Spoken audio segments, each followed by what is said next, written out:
तो आज हमारे साथ हैं मिस्टर चित्रांग मूर्तिया, जो जिनको हमने पढ़ाया भी था बहुत पहले। और इनका इंट्रोडक्शन ये है कि ये उदयपुर से है, राजस्थान। और इन्होंने जेई के अंदर ऑल इंडिया रैंक 1 2014 में, right? Yes sir, right, right. इन्होंने अचीव किया था।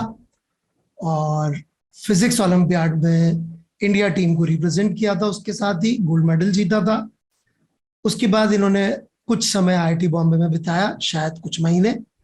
और फिर इन्होंने आगे की पढ़ाई Massachusetts institute of technology MIT से परस्यू करा। और वहां पे इन्होंने डबल मेजर किया, मतलब दो दो सब्जेक्ट्स में पूरी पूरी डिग्री ली। और सब्जेक्ट्स थे फिजिक्स एंड मैथ्स। और ये फिजिक्स और मैथ्स का इनका द्वंद्व चलता रहता है, लेकिन फाइनली आप देखेंगे तो जीत फिजिक्स की हुई, क्योंकि अब ये परस्यू कर रहे हैं बर्कले से पीएचडी फिजिक्स के अंदर, जहां पे हाई एनर्जी फिजिक्स के अंदर ये कुछ काम कर रहे हैं। जो काम कर रहे हैं वो बड़ा इंटरेस्टिंग चीज है, वो है quantum gravity and quantum information, right? Quantum gravity के बारे में बस मुझे इतना पता है कि एल्बर्ट आइंस्टीन और बाकी लोगों की जो लड़ाई थी उसमें यही थी, एक भाई ग्रेविटी पे ही काम करता था, दूसरी दुनिया वाले लोग सिर्फ ग्रेविटी पे काम करते, क्वांटम पे काम करते थे। और दोनों को लोग मिला नहीं पाए, क्योंकि आइंस्टीन उनसे कुछ ज्यादा अपोज हो गए थे। तो अब बहुत सारे यंग ब्रिलियंट माइंड इस काम में लगे हुए हैं, कई सालों से लगे हुए हैं। और वी आर ऑल प्राउड कि उन यंग ब्रिलियंट माइंड्स में जो इस पे काम कर रहे हैं, एक हमारे देश से और one of the most brilliant student जो मैंने पढ़ाया आज तक, मिस्टर चित्रांग मूर्तिया, भी इसी परसुएशन पे लगे जो आइंस्टीन से काम रह गया था। ठीक है चित्रांग भाई? ठीक है सर। तो कब तक हो जाएगा काम? मतलब सर काफी लोग ट्राई कर रहे हैं भी, कुछ क्लूज हैं अपन मतलब बाद में चर्चा कर सकते हैं कि क्या परस्यू किया है लोगों ने और क्या एवेन्यूज हैं। ओके। बट होने को तो हो सकता है कल कोई पेपर आ जाए और सब सॉल्व हो जाए, और पता नहीं होने को। अच्छा अच्छा अच्छा अच्छा, और मैं वेट कर रहा हूँ पेपर का।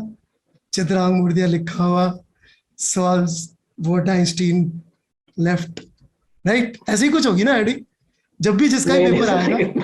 ये नहीं तो मतलब, फिर लोग क्रैकपॉट समझ के पढ़ेंगे ही नहीं।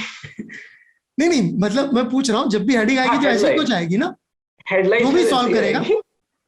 हाँ, कि जो हेडलाइन ऐसी आइंस्टीन। आएगी, पेपर टाइटल ऐसा ही होगा। सॉरी, मैं थोड़ा हाँ गलत समझ। हाँ, पेपर का टाइटल नहीं, हेडिंग। पेपर कौन पढ़ता है? रिसर्च पेपर तो nobody reads। मतलब आई रिमेम्बर आईटी दिल्ली में लाइब्रेरी में मैं एक बार ना, जहाँ पे रिसर्च जर्नल्स रखे रहते वहां घुस गया। भाई साहब अस्थमा हो जाए नॉर्मल आदमी को, इतनी धूल जमी हुई थी। ये मोटी मोटी धूल हर रिसर्च पेपर के जर्नल के ऊपर। और राइट, बहुत बहुत बुरी हालत रिसर्च जर्नल्स की तो। मैं तो आम मीडिया में यही आएगी ना, मतलब हेडिंग हाँ की, हाँ आइंस्टीन से हाँ। जो काम छूट गया था, हम्म, इस आदमी ने उसको पूरा जी कर जी, दिया, हाँ हाँ, राइट? बिल्कुल बिल्कुल।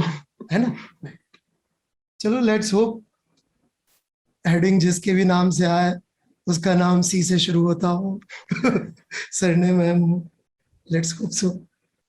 ऑलराइट, तो कहानी थोड़ी शुरुआत से चले जी। तो मैं आपके पापा से भी कई बार मिला हुआ हूँ। हम्म पता नहीं उन्होंने कभी आपको बताया कि आपके बचपन के बारे में उन्होंने मुझे कितना बता रखा है। तो हम्म वो मुझे बताते थे कि आप बचपन से बड़े क्यूरियस और बहुत किताबें विताबें पढ़ने वाले बालक थे, बच्चे थे। और हम्म मतलब आप धर्म ग्रंथ भी खूब सारे आपने पढ़ लिए थे, मतलब जो भी मिलता था आप पढ़ लेते थे, हम्म ऐसा उन्होंने मुझे बताया, राइट? ऐसा ही था। सही है ये, हाँ। ओके, मतलब घर में जो भी बड़े बुजुर्ग लोग जो धर्म ग्रंथ हम्म वगैरह रखते हैं वो सब भी आपने पूरे बहुत छोटी हम्म उम्र में पढ़ लिए थे। फिर वहां से मैथ्स की तरफ कैसे आपका अट्रैक्शन शुरू हुआ, ये थोड़ा सा मैं समझना चाहता हूँ। मतलब मुझे साइंस वगैरह में इंटरेस्ट आई थिंक बचपन से ही रहा है, तो मेरे दादा जो थे उनके साथ मैंने काफी टाइम भी स्पेंड किया। हम्म। और वो बाय एजुकेशन जियोलॉजिस्ट थे, ओके। और उन्होंने काफी टाइम फील्ड वर्क किया है, मतलब अपने स्टार्टिंग ऑफ करियर में। ओके। तो उनको काफी मतलब इंटरेस्ट भी था मुझे साइंस के बारे में बताने में। ओके। तो that's my first living memory of science, is learning about things like matter and energy from him.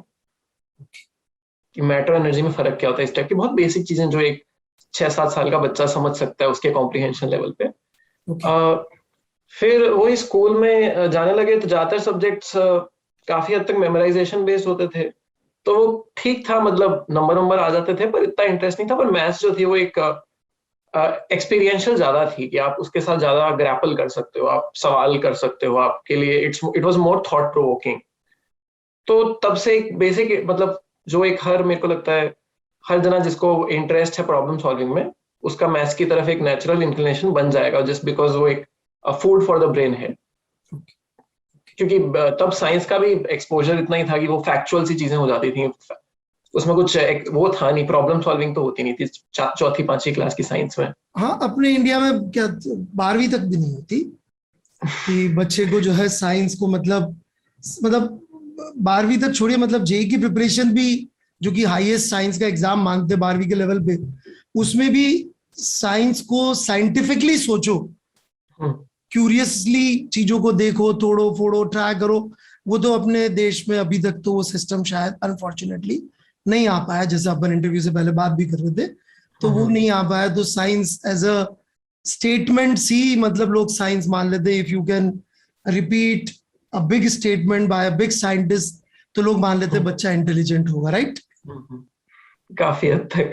तो वो actually may be that has worked in my benefit, क्योंकि चीजें याद भी हो जाती थी। तो ऐसी चीजें भी मैं कर लेता था थोड़ी बहुत। ओके। तो शायद बचपन में भी मेरे पेरेंट्स को और सबको लगता है कि मैं बहुत ब्राइट था, पर तब ब्राइटनेस का मापदंड ही ये था कि आपकी याद करने की क्षमता कितनी अच्छी है। क्षमता कितनी है। हालांकि जिनको नहीं पता हो, चित्रांग के फादर भी सेम आईआईटी से है जहां से मैं पास आउट हूँ, आईआईटी दिल्ली से। इनफैक्ट आपको याद है चित्रांग, जब आपकी ऑल इंडिया रैंक 1 आई थी और हम सब बैठे हुए थे होटल में, हम्म। तो हमने आपको क्या कहा था आईआईटी दिल्ली से जब फोन आए, तो वहां के डायरेक्टर को क्या बोलना था? Do you still remember that? नहीं, मैंने और मुझे आपके नहीं, पापा दोनों ने बोला था। मुझे नहीं। नहीं याद है? अरे, क्या होता है, जिनको नहीं पता बता दूं, जिसकी ऑल इंडिया रैंक 1 आती है उसको सारे आईआईटी के डायरेक्टर्स फोन करते हैं और ऐसे इनवाइट सा करते हैं कि ऐसा किया था किसी ने कि congratulation and join our IIT types, right? तो हम्म। हमको जैसे ही पता पड़ा फर्स्ट रैंक आई है और फोन आएंगे आईआईटीज के, तो मनीष जी, चित्रांग के फादर का नाम है, वो और हम साथ में बैठ के ब्रेकफास्ट कर रहे थे, चित्रांग सामने बैठा हुआ था। तो हमने चित्रांग को ऐसा बोला था कि देख, अभी आईआईटी दिल्ली से फोन आएगा, तेरे को उसको बोलना है डायरेक्टर को कि खाना बहुत गंदा बनता है, इसलिए हम ज्वाइन नहीं कर, मैं तुम्हारा इंस्टीट्यूट ज्वाइन सिर्फ इसलिए नहीं करूंगा क्योंकि तुम खाना बहुत गंदा बनाते हो। मेरे पापा भी वहीं से पढ़े थे, बहुत परेशान हुए थे, मेरे सर भी वहां से पढ़े, वही बहुत परेशान हुए थे, तो हम यहाँ ज्वाइन नहीं करेंगे। You don't remember that? अब थोड़ा थोड़ा याद मुझे लगा कुछ और सीरियस होगा। सीरियस? खाने से नहीं, मतलब सीरियस कुछ क्या होता सीरियस है भाई बोला मेरे? होगा, कि कुछ कुछ सीरियस नसीहत देनी होगी। ये सीरियस नहीं है खाना, क्या बात कर मतलब रहे हाँ, हो? अब काफी सीरियस है। अब रेट्रोस्पेक्ट में एक साल आईआईटी में रहने के बाद अब मुझे इसकी सीरियसनेस का बहुत अंदाजा हुआ है। तू अकेले रह रहा है, खाने की सीरियसनेस तो यहाँ पे भी थोड़ी थोड़ी तो समझ में आती होगी। अरे, हाँ नहीं, खाना अब तो अच्छा। हाँ अब तो मैं प्लीज। खुद बना लेता हूँ। वहां पे क्या है, वो सब ऑप्शंस नहीं थे। ओके। तो वो सरकारी मेस का जो खाना होता है वो एक अलग ही है। सो इस वजह से हम लोगों ने कहा था कि भाई उसको जरूर बोलना कि यार खाना तो अच्छा करो, ऑल इंडिया रैंक 1 इस वजह से आपके यहाँ ज्वाइन नहीं कर रहा है, थिंक अबाउट इट। और हम काफी अच्छा ब्रेकफास्ट कर रहे थे उस समय, मेरे मम्मी। तो मैथमेटिक्स में आपका इंटरेस्ट था। इनफैक्ट मुझे याद है जब अपन मिले थे क्लास में, तो आप थोड़ा सा पीछे कहीं बैठे हुए थे और बीच में ज्वाइन किए थे कोर्स के 11th के, तो टफ टफ क्वेश्चन में दे रहा था और आप सॉल्व कर ले रहे थे। तो मुझे लगा तो पढ़ के आया होगा बच्चा, फिर मैंने पूछा भी, मेरे को शक होता है एज ए टीचर, मैं थोड़ा सा पुलिस टाइप ही रहता हूँ, कोई अच्छा सवाल करता है तो मैं ये नहीं मानता इंटेलिजेंट है, मैं तो मानता हूँ कहीं से पढ़ के आया होगा। तो मुझे शक हुआ कि भाई पढ़ रखा होगा। आपने बोला नहीं पढ़ रखा, मैंने कहा ठीक है हो सकता है, हु नोस। बट धीरे धीरे फिर मैंने और टफ क्वेश्चन दिए, ऐसे क्वेश्चन दिए जो मुझे पता था, यूनिक टाइप्स के, वो भी कर लिए। फिर धीरे धीरे I got impress, not on first day, sorry to disappoint यदि आप सोचते हो कि मैं फर्स्ट डे नहीं आपसे। सर, मुझे तो अभी तक नहीं लगता, मुझे तो आज पता लगा कि आप इम्प्रेस भी होते हो बच्चों से। मुझे तो नहीं लगता कि ये पॉसिबल भी। यार as a teacher you can show it on face, because मैं दैट्स द समझ सकता वर्स्ट हूँ। Thing you can do with your student, कि आप उसको बोलो कि वाह क्या काम किया, फिर वो ग्रो कैसे करेगा? दैट इज द नहीं रीजन। नहीं ये it is a very bad thing कि आप दिल में तो आप खुश हो रहे हो कि यार मैं कितने जबरदस्त बच्चे को पढ़ा रहा हूँ, but you have to control your emotions की फेस पे वो ना है।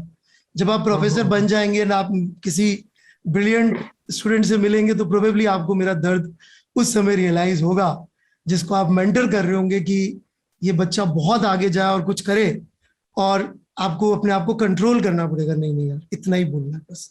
सो that is the reason. So है ना, इसलिए नहीं नहीं तो फिर जब मैं इम्प्रेस हुआ तो मैंने फिर आपसे पूछा था शायद कि कौन सा सब्जेक्ट आपको ज्यादा अच्छा लगता है, राइट? मुझे तो ऐसा याद हो रहा है कि अपनी पहली कॉन्वर्सेशन की मेमोरी मेरी ये है कि अपन शायद पहली बार इस चीज पे द्वंद कर गए थे, अच्छा। क्योंकि तब मैं आया ही था कि मुझे मैथ्स बहुत हाँ। पसंद है, फिजिक्स इतनी पसंद नहीं है। और अच्छा। आई थिंक आपने वो बात काफी दिल पे ले ली थी। अच्छा। तो आई थिंक आपने शायद तब चैलेंज किया था मुझे कि है ना, जब तू निकलेगा, जब तुझे फिजिक्स मैथ्स से ज्यादा पसंद होगी। तो ये हाँ, चैलेंज आपने सक्सेसफुली आई थिंक। मैं सक्सेसफुल नहीं, सक्सेस तो तब हुआ जब तूने बर्कले में पीएचडी परस्यू करना डिसाइड किया, क्योंकि तू वहां जाके भी मैथ्स और फिजिक्स दोनों में फिर फंस गया था। नहीं, पर तब गोल क्लियर था। नहीं, मैं फर्स्ट मेजर होता है वहां पे, तो अच्छा। फर्स्ट मेजर फिजिक्स ही था। तो अच्छा तब ठीक है, तब ठीक, आई एम हैप्पी देन। नहीं, फिर वो आई थिंक वो तो आप जेई के पहले आई फील लाइक कि ये क्लैरिटी थी कि फिजिक्स पसंद है। ये तो हाँ, आई इनफैक्ट जब थिंक आप इलेक्ट्रोमैग्नेटिज्म के टाइम से मुझे मैकेनिक्स अभी तक उतनी पसंद नहीं है, पर ईएनएम के बाद से मुझे बस फिजिक्स। हाँ, they are considered most beautiful equations, मतलब हमारे लेवल की। अब तुम जो स्ट्रिंग थ्योरी वगैरह कर रहे होंगे उसमें तो और भी ज्यादा खूबसूरत इक्वेशंस होंगी फिजिक्स की। नहीं, खूबसूरत कुछ नहीं होता सर। एक पॉइंट तक खूबसूरती was the standard 19th century तक अपन कह सकते हैं। उसके बाद उसके बाद नहीं है।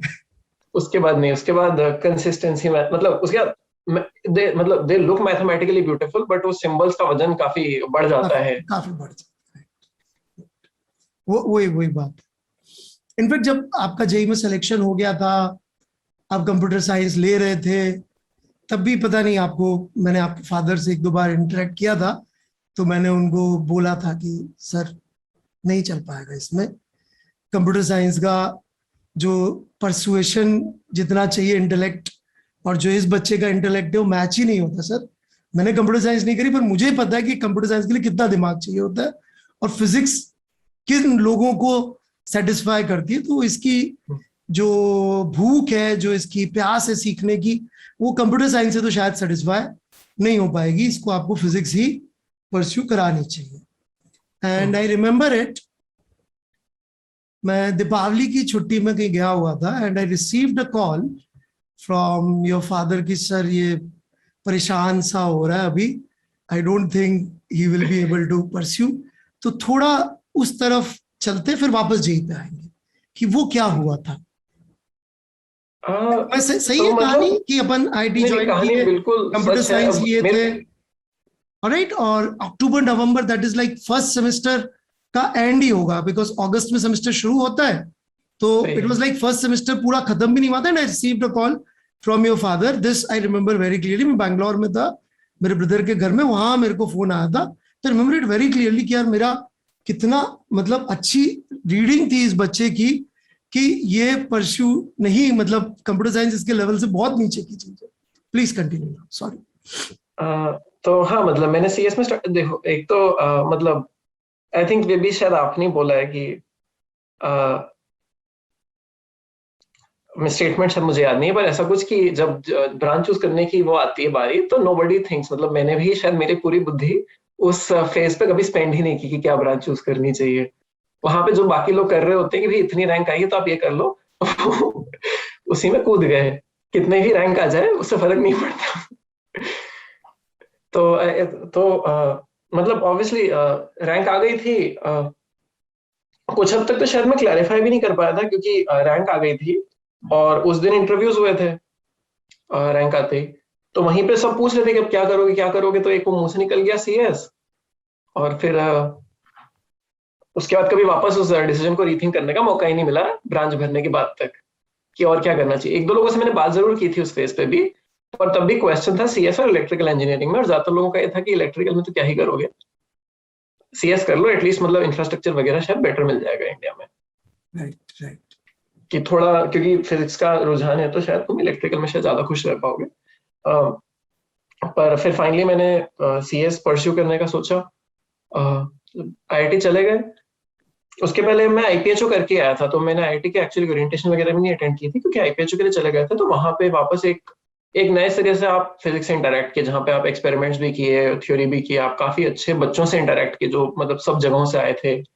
और तो उनसे इंटरेक्ट करने के बाद थोड़ा एक माइंडसेट ये भी खुला कि मतलब physics is viable career option. वो काफी लोग जो थे, वो ज्यादातर जो बच्चे वहां पे थे वो लोग ऑब्वियसली फिजिक्स परस्यू करने का सोच रहे थे लेटर ऑन इन करियर। अपनी अपनी कंट्री से जो भी बच्चे आए थे, चाइना, ताइवान, सिंगापुर, हांगकांग, जो भी अच्छे देशों के बच्चे आए थे, यूएस, सबसे जो इंटरेक्शन हुआ उस पर यही था कि काफी लोग साइंसेस की तरफ इंक्लाइंड थे। फिर मैं इंडिया वापस आया, उसके बाद आईआईटी स्टार्ट हो गई। फिर मैं आदित्य बिरला के कैंप के लिए गया था। वो एक स्कॉलरशिप प्रोग्राम चलाते हैं आदित्य बिरला वाले, जिसमें वो लोग आईआईटी आईएम वगैरह सब जगह से अच्छे बच्चों को बुलाते हैं। तो तब तक का प्लान ये था कि मतलब सीएस में मैं डिग्री कर लूंगा और 4 साल बाद रिसर्च करने के लिए, मतलब मेरे को रिसर्च में इंटरेस्ट था तो सीएस में शायद पीएचडी करने के लिए कहीं चला जाऊंगा। तो वहां पे मेरी एक जने से बात हुई, मतलब तो he happen to know about transfer program and he was like कि तुम इतना अच्छा कर रहे हो, तुमको सोचना चाहिए इस बारे में कि क्या तुम ट्रांसफर लेके कुछ और परस्यू करना चाहते हो क्या, क्या तुमको लगता है यहाँ पे तुम्हारे लिए ग्रोथ प्रोस्पेक्ट्स हैं क्या। क्योंकि तब तक मेरा माइंडसेट तो ये था कि मैं 4 साल बैचलर्स करूंगा और उसके बाद ऑब्वियसली फिर तब का उसके बाद देखेंगे। तो तब एक ये नया एवेन्यू खुला कि इसका किसी को पता ही नहीं था। रैंडम कॉन्वर्सेशन में मुझे इस चीज के बारे में पता लगा कि एक प्रोस्पेक्ट है जिसको मैं एक्सप्लोर कर सकता हूँ। और उसके बाद फिर आईआईटी में रह के, तो फर्स्ट सेमेस्टर में भी जो क्वांटम के प्रोफेसर थे वो बहुत अच्छे थे, मतलब he was really really good, और मुझे क्वांटम पढ़ के भी बहुत मजा आया उनके साथ। सीएस के प्रोफेसर भी अच्छे थे, पर मुझे कोडिंग का पॉइंट ही कभी समझ में नहीं आया लाइफ में आज दिन तक, कि मैं एक डम मशीन को कुछ डम इंस्ट्रक्शंस, मतलब ठीक है उनकी मैथमेटिकल कंप्लीटनेस वगैरह वगैरह है, पर मैं इस चीज पे अपनी बुद्धि क्यों स्पेंड करूं, इसका मुझे आज दिन तक पर्पस ही समझ में नहीं आया। तो मैं वहां पे भी फिर क्वांटम में भी अच्छा परफॉर्म किया काफी, और मुझे क्लास भी बहुत अच्छी लगी। तो फिर फाइनली फर्स्ट सेमेस्टर के एंड तक मैंने घर पे भी बोल दिया था कि मतलब I am not satisfied here, मुझे सीएस तो नहीं करनी है, और ये ट्रांसफर प्रोग्राम वगैरह वगैरह है तो मैं अप्लाई करने का सोच रहा हूँ। यदि हो जाता है तो अच्छी बात है, नहीं होता है तो मुझे I will have to rethink कि मुझे क्या करना है। मैं शायद पेरिस जाके शेफ बन जाऊंगा, पर मैं सीएस तो नहीं कर रहा हूँ, ये मैंने अल्टीमेटम दे दिया था। कुछ ऐसी घबराई हुई बात ही आपके फादर कर रहे थे। हाँ, तो ऑब्वियसली अब उनको बेटे ने बोल दिया कि मतलब आईआईटी जाने के बाद कि मैं तो पेरिस जाके शेफ बन जाऊंगा। हो सकता है कि मतलब I can imagine he would be very tensed after that point. बहुत टेंशन में थे दीपावली से क्योंकि पहले। तब तक क्या ट्रांसफर का पता नहीं था, होता है नहीं होता है, कितनी प्रोबेबिलिटी है, कोई आइडिया नहीं था किसी को भी। मेरे पहले सिर्फ एक जने का जो एनेक्डोटली सुना था, वो रघु महाजन का सुना था। ही वाज जेई 1 इन 2006। वो ट्रांसफर करके एमआईटी गए थे।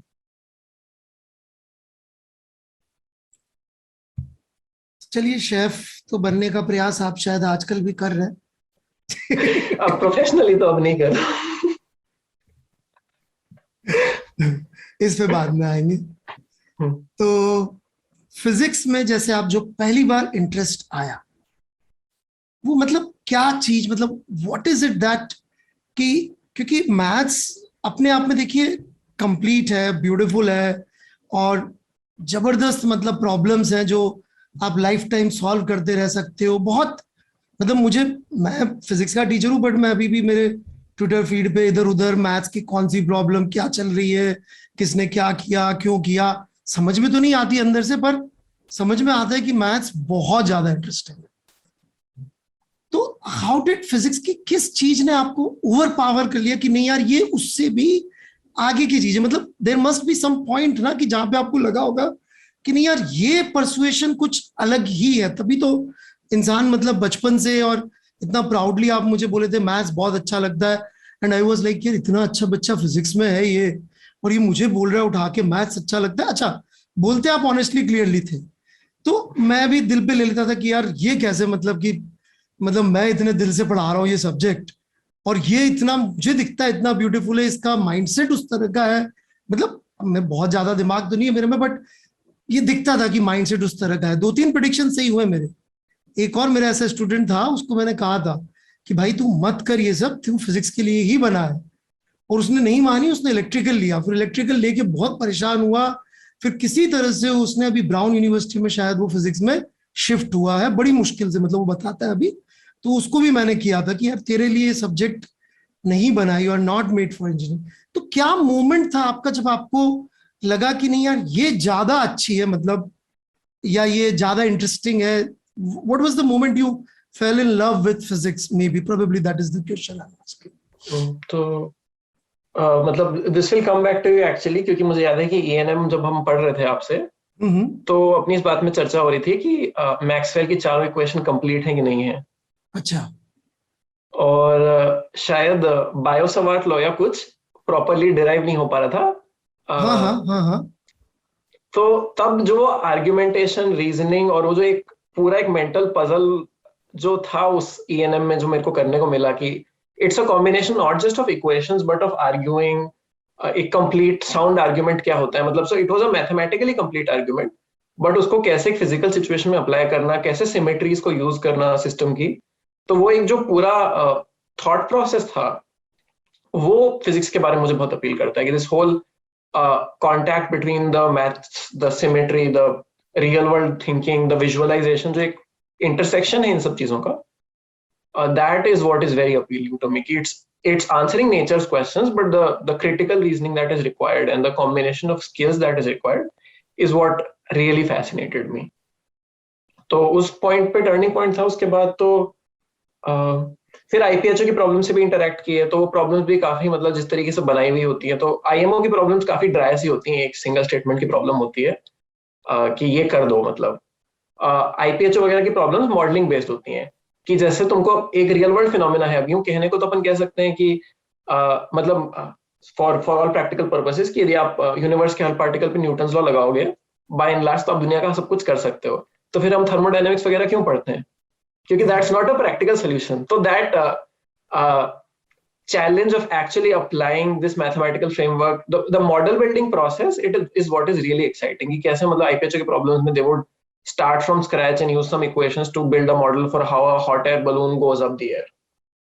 तो जो एक interaction है फिजिक रियल वर्ल्ड का और उसके इंट्यूशन को यूज करके कैसे प्रॉब्लम सॉल्व करनी है, वो बहुत अपीलिंग लगता है। मैथ काफी ड्राई हो जाती है, मतलब आप I think anyone can compare just looking at IMO question paper and IPHO question paper कि किस तरीके के स्किल्स की रिक्वायरमेंट होती है।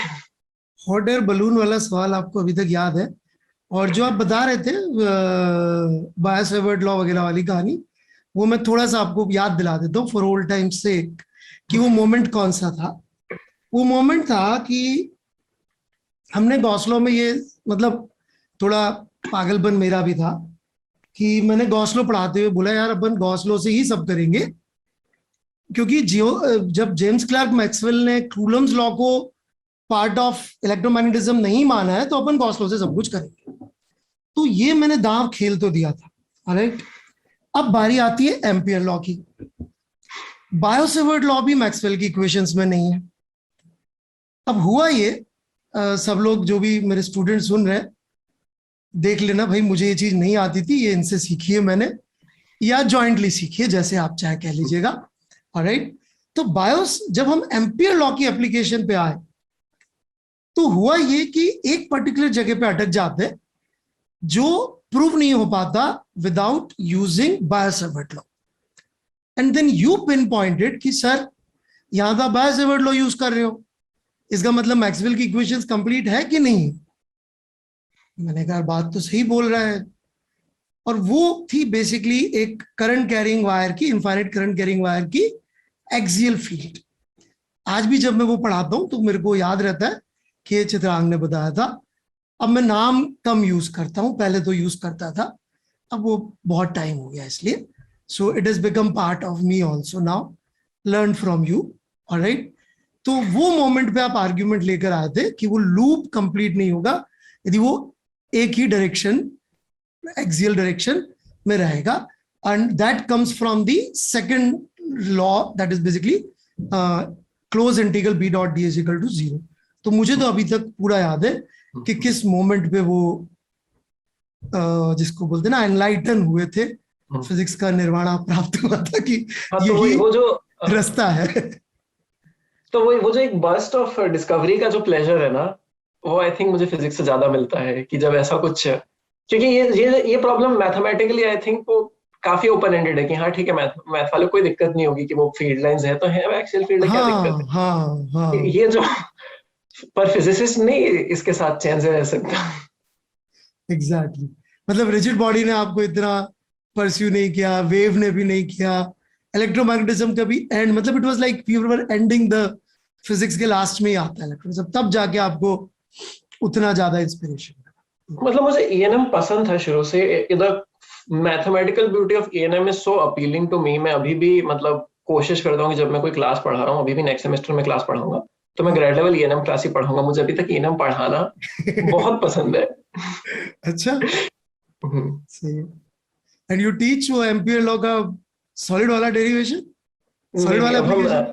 नहीं, जैक्सन से पढ़ाते हैं तो बिल्कुल ऐसे वेक्टर कैलकुलस और सब वो अलग ही कुछ चल रहा है। अच्छा, जैक्सन से। नहीं, उसके बाद तो फिर वो वाला डेरिवेशन भी देखा जो इनका ट्रेडिशनल डेरिवेशन होता है, वो अच्छा, वेक्टर पोटेंशियल इंट्रोड्यूस करके जैसे डिराइव अच्छा, करते हैं। अच्छा, मतलब जो डिफरेंशियल फॉर्म, काफी लोग हाँ आईआईटी में भी फर्स्ट ईयर में देखेंगे ना, हाँ differential form of Coulomb's laws. तो उससे एक ऑफ मैक्सवेल्स इक्वेशन, उससे भी एक डेरिवेशन आता है वेक्टर पोटेंशियल इंट्रोड्यूस करके। बट हमारा वाला ज्यादा अंडरस्टैंडेबल है, मुझे भी ये लगता है। yes. हमारा क्योंकि वाला वो काफी ओपेक आर्ग्यूमेंट है, उसमें समझ में नहीं आता हो कैसे गया, हो जाता है। सही, आई फील प्राउड हमारा वाला।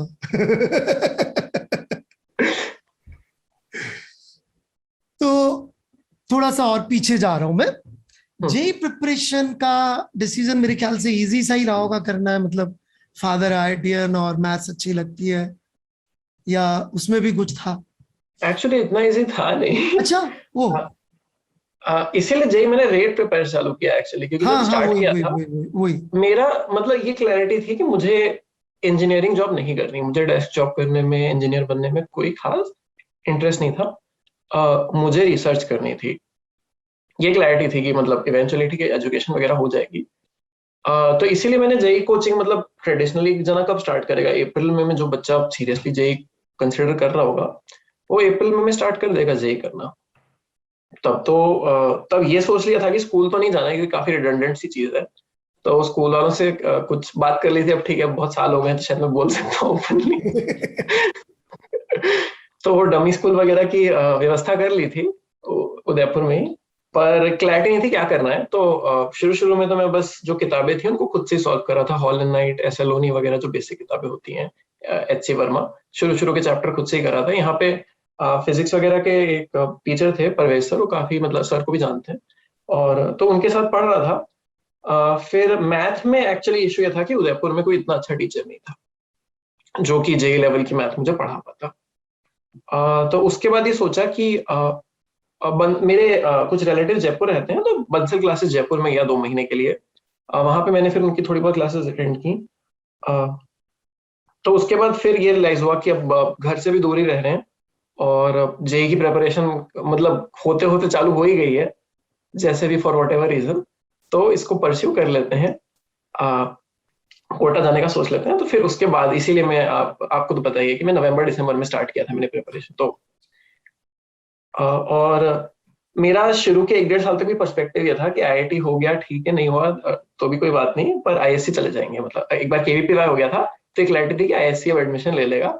तो वो एक तो मैंने इसीलिए उसके बाद कोई दूसरा इंजीनियरिंग, मतलब बाकी लोग एग्जाम लिखते हैं जो भी लिखते हैं लोग, बिट्स का लिखते हैं या फिर और जो भी जगह का लिखते हैं, मैंने कोई एग्जाम नहीं लिखा, मैंने कहा कि मेरा आईआईटी हो जाता तो ठीक है, नहीं तो मैं आईएससी से काफी सेटिस्फाइड हूँ, मैं साइंस फिजिक्स पढ़ने में बहुत खुश हूँ।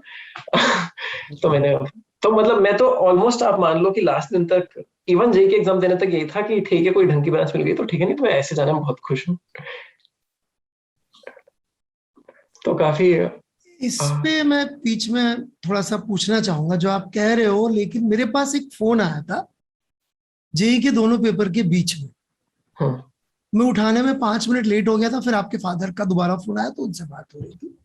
वो हम्म। कह रहे थे फर्स्ट पेपर देके चित्रांग वाज वेरी डिसअपॉइंटेड कि पेपर इतना इजी है। So how would they will be able to identify who is actually good and not that good?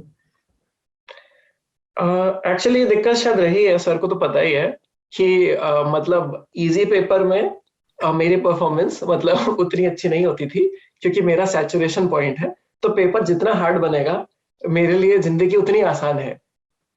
तो एक वो पेपर बनाया भी था शायद, किस एक जो बीच में बहुत हार्ड पेपर आप लोगों ने सबने मिलकर हाँ हाँ सेट किया हाँ था, हाँ बहुत ही ज्यादा हार्ड पेपर सेट कर दिया हाँ, था। किए थे। तो मतलब मैं जनरली उस टाइम तक 90 प्लस स्कोर करता था ज्यादा पेपर में। तो मैं उसमें तो आई थिंक शायद मेरे को ही वो करने के लिए पेपर बहुत हार्ड सेट किया। तो मैं तो 85 पर फॉल किया, और बाकी लोग 20-25% का सेपरेशन बन गया वहां पे पेपर। तो वो दिक्कत शुरू से रही है। तो एक्चुअली फिर यही था कि सर से भी यही बात होती थी कि हार्ड पेपर आ गया तो शायद कर लेगा, पर पेपर इजी रहा तो फिर बहुत मुश्किल रहेगी, क्योंकि मेरा वो एक सैचुरेशन है कि मतलब वो एक पॉइंट के बाद सिली मिस्टेक्स थोड़ी होती हैं, और वो सवाल एक्चुअली थोड़ा इजी होगा तो ज्यादा होंगी, क्योंकि मैं केयरलेस हो जाऊंगा। ओके, तो इसलिए आप फर्स्ट पेपर के बाद सच में चिंतित थे? मैंने पूछा नहीं आज पापा तक। को लगता है शायद थोड़ा सा हो सकता हूँ पेपर इजी रहा हो, पर आई थिंक सेकंड वाला डिसेंटली हार्ड था। और आई फील लाइक उसके, अभी भी मैंने पेपर शायद देखा था 1-2 साल पहले, तो जितनी भी गलतियां की थी वो ये की थी कि जैसे एरिया है तो पाई आर स्क्वायर की जगह पाई आर लिख दिया, बहुत इजी फ्लूइड के सवाल में। ओके। तो गलतियां वही हुई जहाँ पे मतलब वो कहते हैं ना वही डूबी जहाँ पानी कम था। Exactly exactly. मतलब it is the most surprising phone call I have ever received in my life, that somebody is calling and telling me कि साहब मेरा बेटा इसलिए परेशान है कि पेपर बहुत इजी था, अभी फर्स्ट रैंक कैसे आएगा उसका टाइम। मतलब easy paper is still something जो कि अभी भी कोई कोर्स होता है तो यदि एग्जाम हार्ड हो तो मुझे कोई दिक्कत नहीं, वो तो पता है वहां ए आ जाएगा। पर यदि एग्जाम इजी होता है तो फिर बड़ी दिक्कत हो जाती है कि यहाँ क्या होगा पता नहीं अपने को। तो क्वांटम ग्रेविटी चूज करने के पीछे भी यही रीजन है क्या? हो सकता है शायद। क्योंकि थ्योरेटिकल फिजिक्स में भी मेरे ख्याल से मतलब ये तो थ्योरेटिकल फिजिक्स अपने आप में बहुत डिफिकल्ट ब्रांच है मेरे हिसाब से, तो उससे डिफिकल्ट कुछ नहीं है तो उसमें, लेकिन थोड़े से ऐसी चीजें भी है जहां पे प्रोग्रेस थोड़ी जल्दी जल्दी हो रही है रिलेटिवली, हम्म, कुछ ऐसी फील्ड्स भी हैं। हाँ हाँ सर्टनली, जो कुछ चीजें हैं जिसमें ज्यादातर जो कुछ फील्ड्स हैं जैसे जहाँ पे सिमुलेशन का रोल ज्यादा है, तो लोग हाँ। ऑब्वियसली जैसे कंडेंस मैटर थियरी है, इस तरीके के जो मैनी बॉडी सिमुलेशंस हैं, जो कि लोग आजकल काफी हद तक मतलब सेमीकंडक्टर डिजाइनिंग बीआईसी, मतलब हम्म एप्लीकेशनल बता रहा हूँ, बाकी जो लोग करते हैं वो तो हम्म ऐसी चीजें नहीं करते हैं, पर इस तरीके की जो चीजें हैं कि क्वांटम कंप्यूटर बनाना है, तो इस तरीके के हम्म। जो एप्लीकेशनल एस्पेक्ट्स हैं वहां पे obviously progress is much faster. हमारे में तो ये है कि भाई वो सोचने वाले सोच रहे हैं, आइंस्टाइन भी सोच रहे थे, वो 100 साल से टूल किट तो वही की वही है, पेन है पेपर है और आपका दिमाग है। और 200 साल 300 साल से टूल किट तो वही है हमारे पास। तो बाकी फील्ड्स में obviously computer technology is help drastically, hmm हमारे को भी हेल्प किया है, बट हमारे में by and large still tool kit is more और less what you can do with the piece of pen and paper. Only pen and paper, that's it. हाँ, उतना ही है, चॉकबोर्ड बोलते हैं, मतलब हम चॉकबोर्ड थियरिस्ट हैं एक तरीके से। अच्छा, ये सबसे डिफिकल्ट वाला पार्ट होगा थ्योरेटिकल फिजिक्स का, क्योंकि कोई टूल्स उस तरह के अवेलेबल ही नहीं है। मतलब जो भी करने लायक था वो पिछले बुद्धिमान लोगों ने कर लिया है। तो सबसे पहली सबसे बड़ी दिक्कत ये है कि कुछ इंटरेस्टिंग इनफ ढूंढना जो आप कर भी पाओ, वो ओके ही एक बहुत बड़ा अपने आप में मुश्किल काम है कि आइंस्टाइन तो सब कुछ दे गया, तो अब तुम क्या कर रहे हो। Okay okay. एक चीज जो आ, बाकी लोगों के लिए पूछ रहा हूँ, आपके लिए तो बहुत ज्यादा नेचुरल है। रीजनिंग पे रिलाय करना लाइफ में, रादर देन मतलब बाकी जितनी भी और तरीके होते हैं, कहीं से सुन लिया, शॉर्टकट मार लिया और चला आ रहे हैं गाड़ी किसी तरीके से आगे। तो ये इसके बारे में आप जो भी बात करना चाहे, थोड़ा सा मैं इस बारे में चाहूंगा कि how do you understand that ये reasoning is playing major role even if you are not pursuing theoretical physics, basic काम भी करो तो यार लॉजिक या रीजनिंग को पहले प्रायोरिटी दो compare to many other things. मतलब एटलीस्ट मुझे लगता है कि जैसे आप कोई भी सिचुएशन को टैकल करना चाहोगे और आपके पास यदि उस सिचुएशन को लेकर के कोई पास्ट एक्सपीरियंस नहीं है, तो reasoning is the only tool you have. Memory की एक क्षमता है, आपको कुछ चीजों के बारे में पता है कि भाई इसका आंसर आपको आता है। लाइफ में कोई भी प्रॉब्लम हो सकती है, मुझे इन्वेस्ट कहाँ करना है, या फिर whatever you might be dealing with कि दो कंपनीज कंपेयर करनी है, स्टॉक कहाँ, पैसा कहाँ डालो, इस तरीके जो भी क्वेश्चन से एक नॉर्मल आदमी इंटरेक्ट करेगा, यदि आपके पास आपकी मेमोरी में उस चीज का सोल्यूशन है तो आप निकल जाओगे। पर जहां आपकी मेमोरी की सीमा खत्म हो गई, वहां पे आप उस प्रॉब्लम से डील करने के लिए आपके पास कुछ टूल किट तो बचा नहीं, फिर अब आपकी रीजनिंग ही बची। तो that is the only thing you can rely on. मतलब when you have nothing, that is the only sort of tool that you have, जिससे आप कोई भी प्रॉब्लम कोई भी तरीके की सॉल्व कर सकते हो।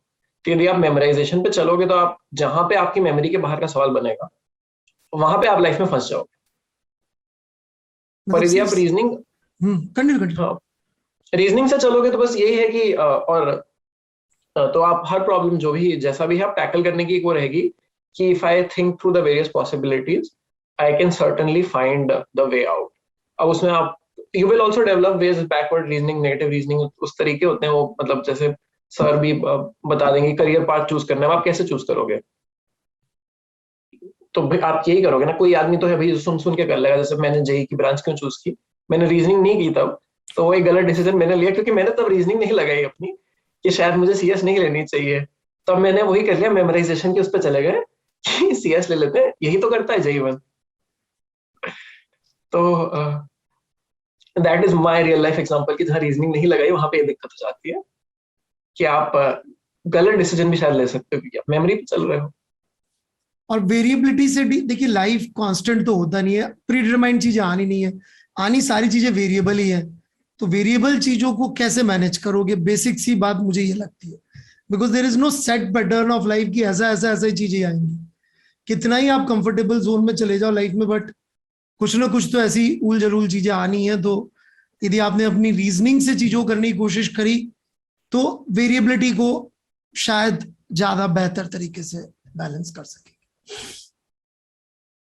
तो यार एक चीज मुझे और लगती है इसको लेकर के, शायद रेट्रोस्पेक्टिव थिंकिंग जब आप करेंगे तो आपको लगेगा कि जो चीज आपने शायद मेमोराइजेशन से की है उसको लेके आपको रेट्रोएक्टिवली कभी रिग्रेट रह सकता है। पर आप रीजनिंग करके करोगे तो आपको वापस जिंदगी में ये नहीं लगेगा कि यार यहाँ पे मैंने बेस्ट डिसीजन नहीं लिया था, क्योंकि आप रीजनिंग करोगे तो you will think of all the possibilities whatever situation there is and you will try to come up with a solution, and that is a hope for future also कि मैंने यहाँ पे जो मेरे से मेरी कैपेबिलिटीज में बेस्ट डिसीजन था वो लिया है, rather than going with memory। तो this is retroactively भी आपको ये लगेगा कि रीजनिंग आपको बेनिफिट करती नहीं, तो आप अपने डिसीजंस को कई बार वो रेट्रोएक्टिवली इनवैलिडेट करते जाओगे कि ये तो मैंने बेवकूफी में कर लिया था, और कॉन्फिडेंस लेवल फिर कम होता जाएगा। रेट्रोएक्टिवली जब आप सोचोगे गड़बड़ हो गई थी तो फिर आपका कॉन्फिडेंस लेवल कम होता जाता है कि यार अब जो मैं ले रहा हूँ पता नहीं क्या सही होगा गलत होगा।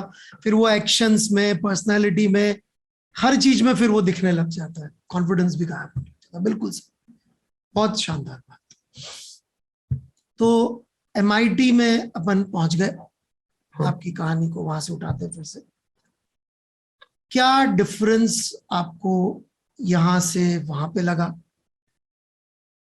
पढ़ाई के तरीकों में, सीखने के तरीकों में, टीचर्स में और जनरल एनवायरनमेंट में? थोड़ा सा इस बारे में बताएं तो सबको मजा आएगा। तो मतलब that was my first experience of a very एक ऐसा लर्निंग सिस्टम जो टेस्ट बेस्ड नहीं था बहुत ज्यादा। अच्छा। होमवर्क बेस्ड था, डेली आप अपना होमवर्क करो, आपकी ग्रेडिंग 40% होमवर्क पे होगी, और focus was not on memorisation, focus was on application, जो कि मुझे शायद पसंद भी था। इवन वहां पे जो ह्यूमैनिटीज के सब्जेक्ट्स मैंने लिए हैं, जो थोड़े बहुत लिए हैं रिक्वायरमेंट्स की वजह से, वो भी इंडिया से बहुत डिफरेंट इसलिए थे क्योंकि they were all very reasoning based. तो I took a class in linguistics and I really like that class, क्योंकि वहां पे we learn about everything from scratch up, कि जैसे वर्ड्स कैसे कंबाइन होते हैं, और मतलब याद नहीं किया आपने ह्यूमैनिटीज को, जैसे इंडिया में सोशल साइंसेज में अपन जैसे करते हैं कि चीज याद कर ली, भाई बाबर का बेटा हुमायूं, हुमायूं का बेटा अकबर, वो सबको याद है। तो वो अप्रोच नहीं है, अप्रोच एक रीजनिंग बेस्ड अप्रोच है। कोई भी साइंस हो, you will try to apply your reasoning skills to deal with that problem, and that's across the departments. तो एक तो वो चीज अच्छी लगी। दूसरा, सब्जेक्ट चूज करने की फ्रीडम बहुत थी। शुरू शुरू में काफी वो ओवरवेलमिंग होता है क्योंकि इंडिया में आदत नहीं होती है, बट एक पॉइंट के बाद वो भी अच्छा लगा क्योंकि उसकी वजह से मेरे को लगता है मैं काफी सारे डिसिप्लिन के बारे में थोड़ा बहुत ही सुपरफिशियली जान पाया। और फिजिक्स तो खैर मतलब वन ऑफ द बेस्ट मतलब डिपार्टमेंट्स इन द वर्ल्ड है। तो जिन लोगों से इंटरेक्ट करने का मौका मिला, जिन लोगों के साथ क्लासें ली, सब लोग अपने फील्ड्स में काफी बड़े नाम थे, तो that they were a source of inspiration, they were a source of knowledge, but the problem solving the entire process was very very good. Passion भी थोड़ा ज्यादा ही रहता है क्या वहां पे, मतलब लोगों को, जो टीचर्स हैं उनका अपना सब्जेक्ट को लेके, या दोनों तरह के लोग मिलते हैं? नहीं, वहां पे जितने प्रोफेसर मिले हैं, मतलब वो सब्जेक्ट को लेके जो पैशन है, और वो पैशन जब आप में होता है ना एज अ टीचर, तो आप फिर बच्चे तक कम्युनिकेट कर पाते हैं, और बच्चा भी उस चीज को लेके मतलब फिर एक्साइटेड होता है। जैसे आपने अपना फिजिक्स का पैशन कम्युनिकेट किया, इसलिए शायद आपके बहुत बच्चों को फिजिक्स में मजा आता है।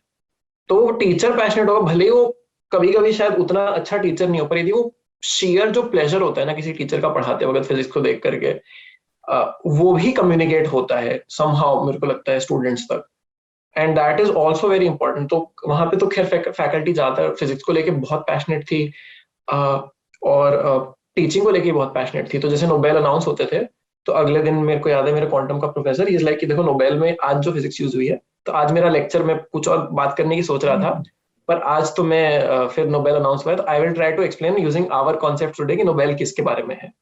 तो उसके बाद उसने अगले दिन लेक्चर ही पूरा उस चीज पे दिया। उस चक्कर में अपना लैपटॉप भी घर भूला है, वो इतना एक्साइटेड था।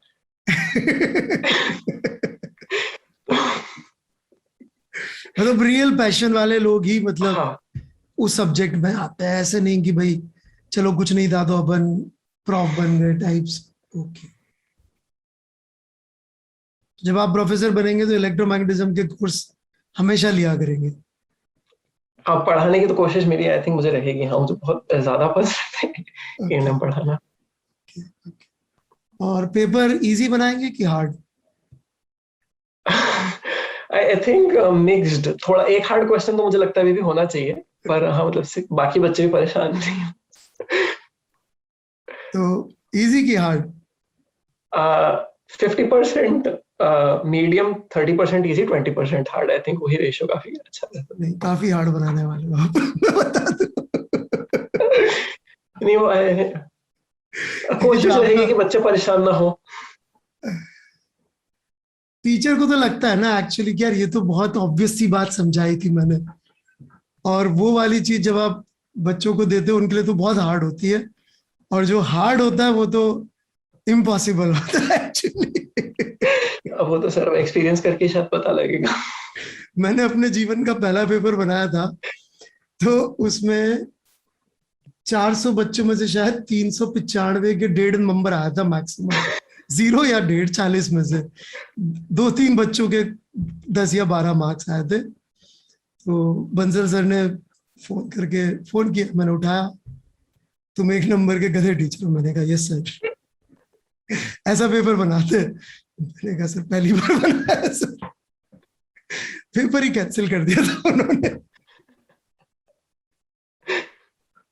सो कोई नहीं, टीचर भी सीखता ही है बेचारा, क्या करेगा। चलिए, और बर्कले में कैसा एक्सपीरियंस? अगेन मतलब बहुत अच्छा इंस्टीट्यूट है। Obviously the type of people जो इंटरेक्ट करते हैं वो थोड़ा कम हो गया, ज्यादातर फिजिसिस्ट थ्योरेटिकल लोगों से इंटरेक्ट करते हैं, पर काफी लोग अगेन अपने राइट में मतलब फील्ड में बहुत बड़े नाम है। Again everyone is very passionate about physics, मतलब लंच पे भी लोग कॉन्वर्सेशन इज ऑलवेज अबाउट आज क्या पब्लिश हुआ वगैरह वगैरह। तो अच्छा। देयर इज दैट मतलब वो एनवायरनमेंट ही ऐसा है कि आपको रिसर्च नहीं भी पसंद होगी तो भी शायद आप करने के लिए कंपेल हो जाओगे, because everyone really likes talking about research. कितने नोबेल लॉरेट से मिले हो? अ, दो तीन चार इश से मिला हूँ, मतलब कुछ लोगों को शायद मिलने के बाद मतलब मेरे मिलने के बाद नोबेल भी मिला है, जो अच्छा। जैसे ग्रेविटेशनल वेव वाले जो थे वो एमआईटी में प्रोफेसर पहले थे, उनको नोबेल मिला, तब तक तो मैं ग्रेजुएट कर गया था। क्या नाम? आ, नाम अभी राइनर राइनर वाइस शायद है। रेनर वाइस। ओके। ऐसे- तो जिनको नोबेल प्राइज मिल जाता है वो लोग मतलब अलग से होते हैं क्या कुछ, मतलब बात करने में कुछ चेंज आ जाता है या वैसे ही नॉर्मल प्रोफेसर ही थे? मतलब तो दो टाइप के होते हैं, कुछ काफी इंट्रोवर्ट से होते हैं, तो अच्छा। वो हमेशा से अनकंफर्टेबल थे लोगों के साथ, तो हमेशा से वैसे रहते हैं, अच्छा। वो उनका चेंज नहीं होता। और जो लोग मतलब कंफर्टेबल रहते हैं वो वैसे ही रहते हैं, मुझे नहीं लगता कि बहुत ज्यादा चेंज आता है। बर्कली में ये जरूर है कि it is very hard to find parking here, so there is a strip, campus पे एक ही स्ट्रिप है, वो रिजर्व फॉर नोबेल लॉरियट्स है, तो उनको वहाँ गाड़ी पार्क करने की अपॉर्चुनिटी मिल जाती है। अरे भगवान। कैंपस पे सिर्फ उन्हीं के लिए पार्किंग सिर्फ डबल लॉरेट्स के लिए पार्किंग है बर्कले में? और किसी को वाह। कैंपस पे पार्किंग नहीं मिलती।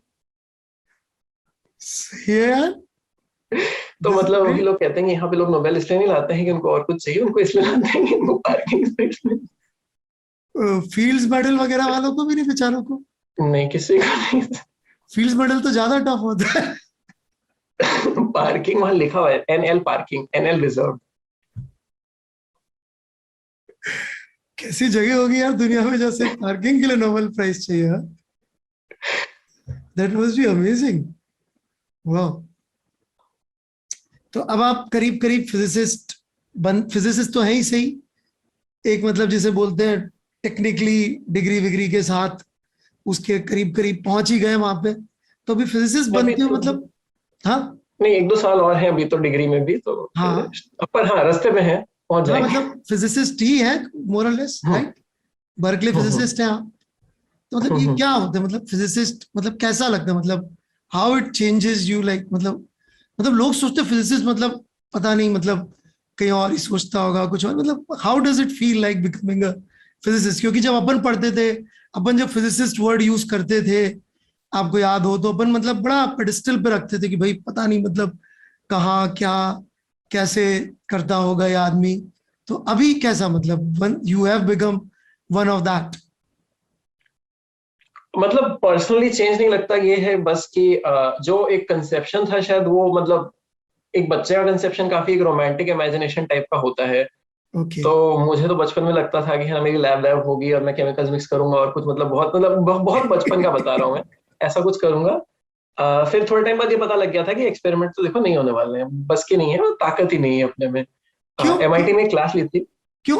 वाई वाई वाई थोड़ा सा इस पे बताओ, मतलब एक्सपेरिमेंट्स में मतलब क्या, मतलब आपको ऐसा क्यों लगा? मतलब क्लास मैंने एक ली थी एमआईटी में, तो the again the skill set required is very different, like वहां पे ये है कि मतलब अच्छा एक्सपेरिमेंट रन नहीं हो रहा है तो क्या ट्वीक कर सकते हैं जिससे एक्सपेरिमेंट रन होना चाहिए। व्हेन यू, इंडिया वाला सिस्टम नहीं है कि वो ओम्स लॉ मेजर करना है, वो तार लगानी है और वो वोल्ट मीटर एमीटर की रीडिंग आएगी और काम हो जाएगा, ऐसा नहीं है। मतलब आपको डीबगिंग करनी पड़ेगी एक्टिवली, बोर्ड सर्किट बोर्ड्स वगैरह जो भी उसका एक अपैरेटस है कॉम्प्लिकेटेड सा, उसके साथ आप एक्टिवली डीबगिंग करते रहोगे कि कई बार सोल्डरिंग इशू हो जाता है, कोई भी छोटी सी फॉल्ट हो सकती है। तो उसके लिए एक बहुत मेटिकुलस अप्रोच चाहिए होती है टू एक्सपेरिमेंट कि अच्छा एक्सपेरिमेंट फेल हो रहा है, डेटा डेटा इज गार्बेज, तो क्या हुआ है, तो start thinking from step one की क्या क्या गलतियां हुई हैं जिसकी वजह से एक्सपेरिमेंट एक्चुअली फेल कर रहा है। ये मतलब मुझे एक सिचुएशन याद दिला रहा है, इनको भी नोबेल प्राइज मिला था फिजिक्स में। बेल लैब्स के दो साइंटिस्ट थे, हम्म वो अपना रेडियो एंटीना पे कुछ कर रहे थे और हम्म कॉस्मिक बैकग्राउंड आ रहा था, पर उनको लगा कि एक कबूतर वहां पे जो पॉटी करके चला जाता है इस वजह से, तो बेचारे दोनों जाके पहले डिश एंटीना पे कबूतर की पॉटी सुबह से शाम साफ करते रहते थे, फिर भी देवर गेटिंग सेम रिजल्ट। तो वहां तक भी जाना पड़ सकता है, मतलब you have to go to that level, और फिर भी नहीं आ रहा तो क्या करेंगे? Something like that, right? हाँ हाँ बिल्कुल, तो जैसे हमने रेडियो टेलीस्कोप के साथ एक्सपेरिमेंट किया था, तो हम्म। apparatus में सबसे पहले ये दिखाते हैं कि ऊपर छत पे लेके जाते हैं, वहां का डोर कोड बताते हैं और कहते हैं कि हो सकता है यहाँ भी दिक्कत हो, तो तुम लाइफ जैकेट पहन के यहाँ ऊपर ऐसे आ जाना, और टेलीस्कोप भी तुमको हो सकता है हाथ से हिलाना पड़े। अरे ये दे दिया बाप रे। तुमको apparatus, अब तुम देख लो कि तुम कैसे इसको हैंडल करोगे, मतलब वहां पे एक्सपेरिमेंट में कोई कुछ हेल्प नहीं करेगा। ये तो क्लास की बता रहा हूँ मैं, मतलब तो there were people who knew how things work, but they were would let us be कि तुम अपने हिसाब से फिगर आउट कर लो। तो हम तो नालायक थे, तो we did one experiment with liquid helium. Hmm. तो उसमें वो ऑब्वियसली हर चीज फ्रीज करने का खतरा रहता है, जैसे ही मॉइस्चर घुसेगा बर्फ जम जाएगी और हर चीज फ्रीज हो जाएगी। मतलब सुपर कंडक्टर एक्सपेरिमेंट था। तो हमने फिर वहां बर्फ जमा दी, और फिर कुछ निकल नहीं रहा था तो उसको कस के खींचा, तो मतलब $2,500 की कार्बन की डायोड थी, वो अंदर गिर गई हीलियम टैंक के।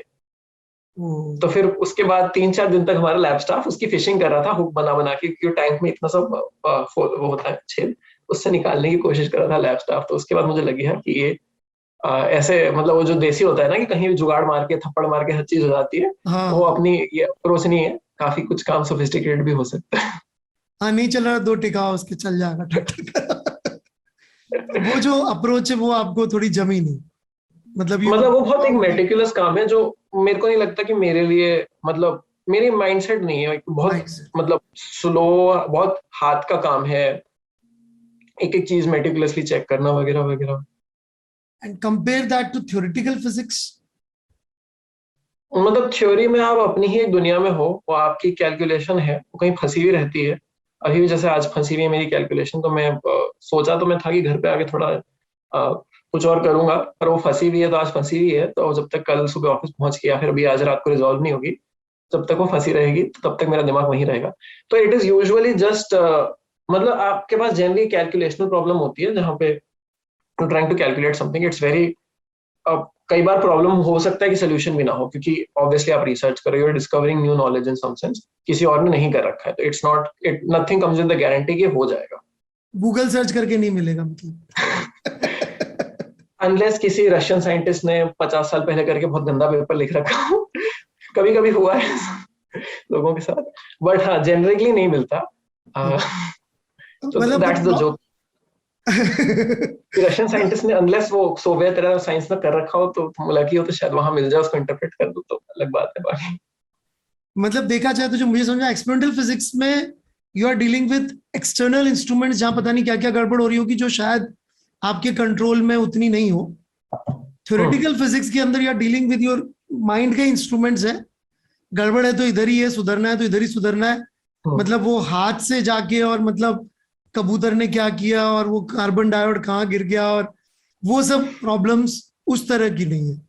मतलब अपनी खुद की एक दुनिया है जिसमें यू आर एंजॉय। तो क्या थ्योरेटिकल फिजिसिस्ट थोड़े ज्यादा इंट्रोवर्ट साइड होते हैं क्या कुछ कुछ हाँ होते हैं। Compare to experimental physicist?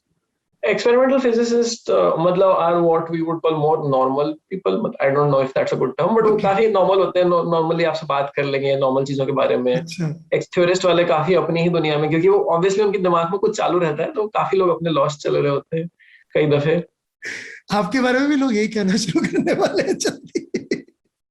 You are हाँ, नॉट वो वरी? आइंस्टाइन की जो इमेज है वो काफी मतलब कैनोनिकल तो है, वो शायद स्टीरियोटिपिकल भी है, बट होते हैं ऐसे लोग। Okay okay. पर हाँ मतलब it is not what people imagine it to be, it's usually very calculation intensive. आपका काफी टाइम सिर्फ पेपर्स पढ़ने में, चीजों के बारे में सोचने में, प्रॉब्लम्स ढूंढने में, या तो ये रीजन आउट करने में कि प्रॉब्लम इतनी हार्ड है कि इसको अभी तो हम सॉल्व ही नहीं कर सकते हैं, या तो आप इस रीजनिंग तक पहुंचोगे, या आप शायद उससे, या फिर आप प्रॉब्लम सॉल्व करने की कोशिश करोगे। तो lot of it is just grappling with these kinds of open ended problems, जो कि मतलब एक क्लोज एनवायरनमेंट में आपको नहीं मिल पाती है। आईआईटी तक या कोई भी एग्जाम के दायरे में ये नहीं हो पाता, क्योंकि ऑब्वियसली वो एग्जाम में ओपन प्रॉब्लम नहीं देगा, उसका एक सोल्यूशन है, आपको पता है कि आप सही से करोगे जो आपको आता है तो सोल्यूशन निकल जाएगा। वो हाँ, मैं कंफर्ट नेट नहीं है। पढ़ाते हुए मैं बोलता भी हूँ कि सबसे ऊपर वो वाले लोग होते हैं जो बोलते हैं कि सवाल ही गलत है, सोल्यूशन ही नहीं है। वो हाईएस्ट लेवल ऑफ परसुएशन चाहिए होता है उसके लिए। थ्योरी और एक्सपेरिमेंट पे 2 मिनट और बात करूंगा। मैं ऐसी जॉर्ज गेमोव की किताब है 30 years दैट शुक फिजिक्स, वो कई बार मैंने पढ़ी है ऐसी मजे के लिए। उसमें एक पॉली इफेक्ट की बात करते हैं वो, पॉली प्रिंसिपल नहीं, पॉली इफेक्ट, विच टेल्स कि थ्योरेटिकल फिजिसिस्ट यदि एक्सपेरिमेंट करने जाते हैं तो वो बिल्कुल बैंड बजा देते हैं। और उसमें उन्होंने यहाँ तक बताया कि पॉली जिस शहर से निकल जाते थे, उस शहर में यदि कोई एक्सपेरिमेंट हो रहा होता था, ट्रेन यदि स्टेशन पे रुक जाए तो वो एक्सपेरिमेंट भी खराब हो जाता था। ये आई थिंक, हाँ, तो मतलब that is, I think that's the touchstone कि यदि जो हमारी एमआईटी की लैब है वहां पे आपने जे लैब में यदि कुछ कबाड़ा किया है तो फिर आप हाँ, थ्योरिस्ट बन सकते हो। यदि आपके लैब में घुसने से सब ठीक रहा, आपने 2 साल वो बिना लैब में किसी असिस्टेंट को पेन दिए बिना आपने लैब क्लियर कर ली, तो you have to rethink your career as theorist. अच्छा। मेरा दिस यूज होपफुली वो कबाड़ा कर दिया था मैंने भी। ओके। तो उस ट्रैक पे सही है कि हाँ, ये हमने मतलब ये हमने भी कर लिया है, अब हम भी बन सकते हैं। हमने भी 2,000 $2,500 का डायोड हीलियम में गिरा दिया है। हमने मतलब अकेले ही थे या दो तीन और थे साथ में जिन्होंने कांड किया था? एक जना और था लैब में, पर हम दोनों थ्योरिस्ट थे तो हम दोनों को कोई आइडिया नहीं था फिर क्या करना है। Okay, okay. तो मतलब आपको एक तरह से सर्टिफिकेट वहां से मिल गया कि you are good enough to go ahead and solve Einstein's जो काम छूट गया। Okay, okay, that's good. तो कंप्यूटर साइंस के बारे में आप अपने विचार वैसे तो दे चुके हैं, परंतु फिर भी जो लोग का इतना हाई परसुएशन ना हो, उन लोगों के लिए तो ठीक है यार कंप्यूटर साइंस की नहीं है।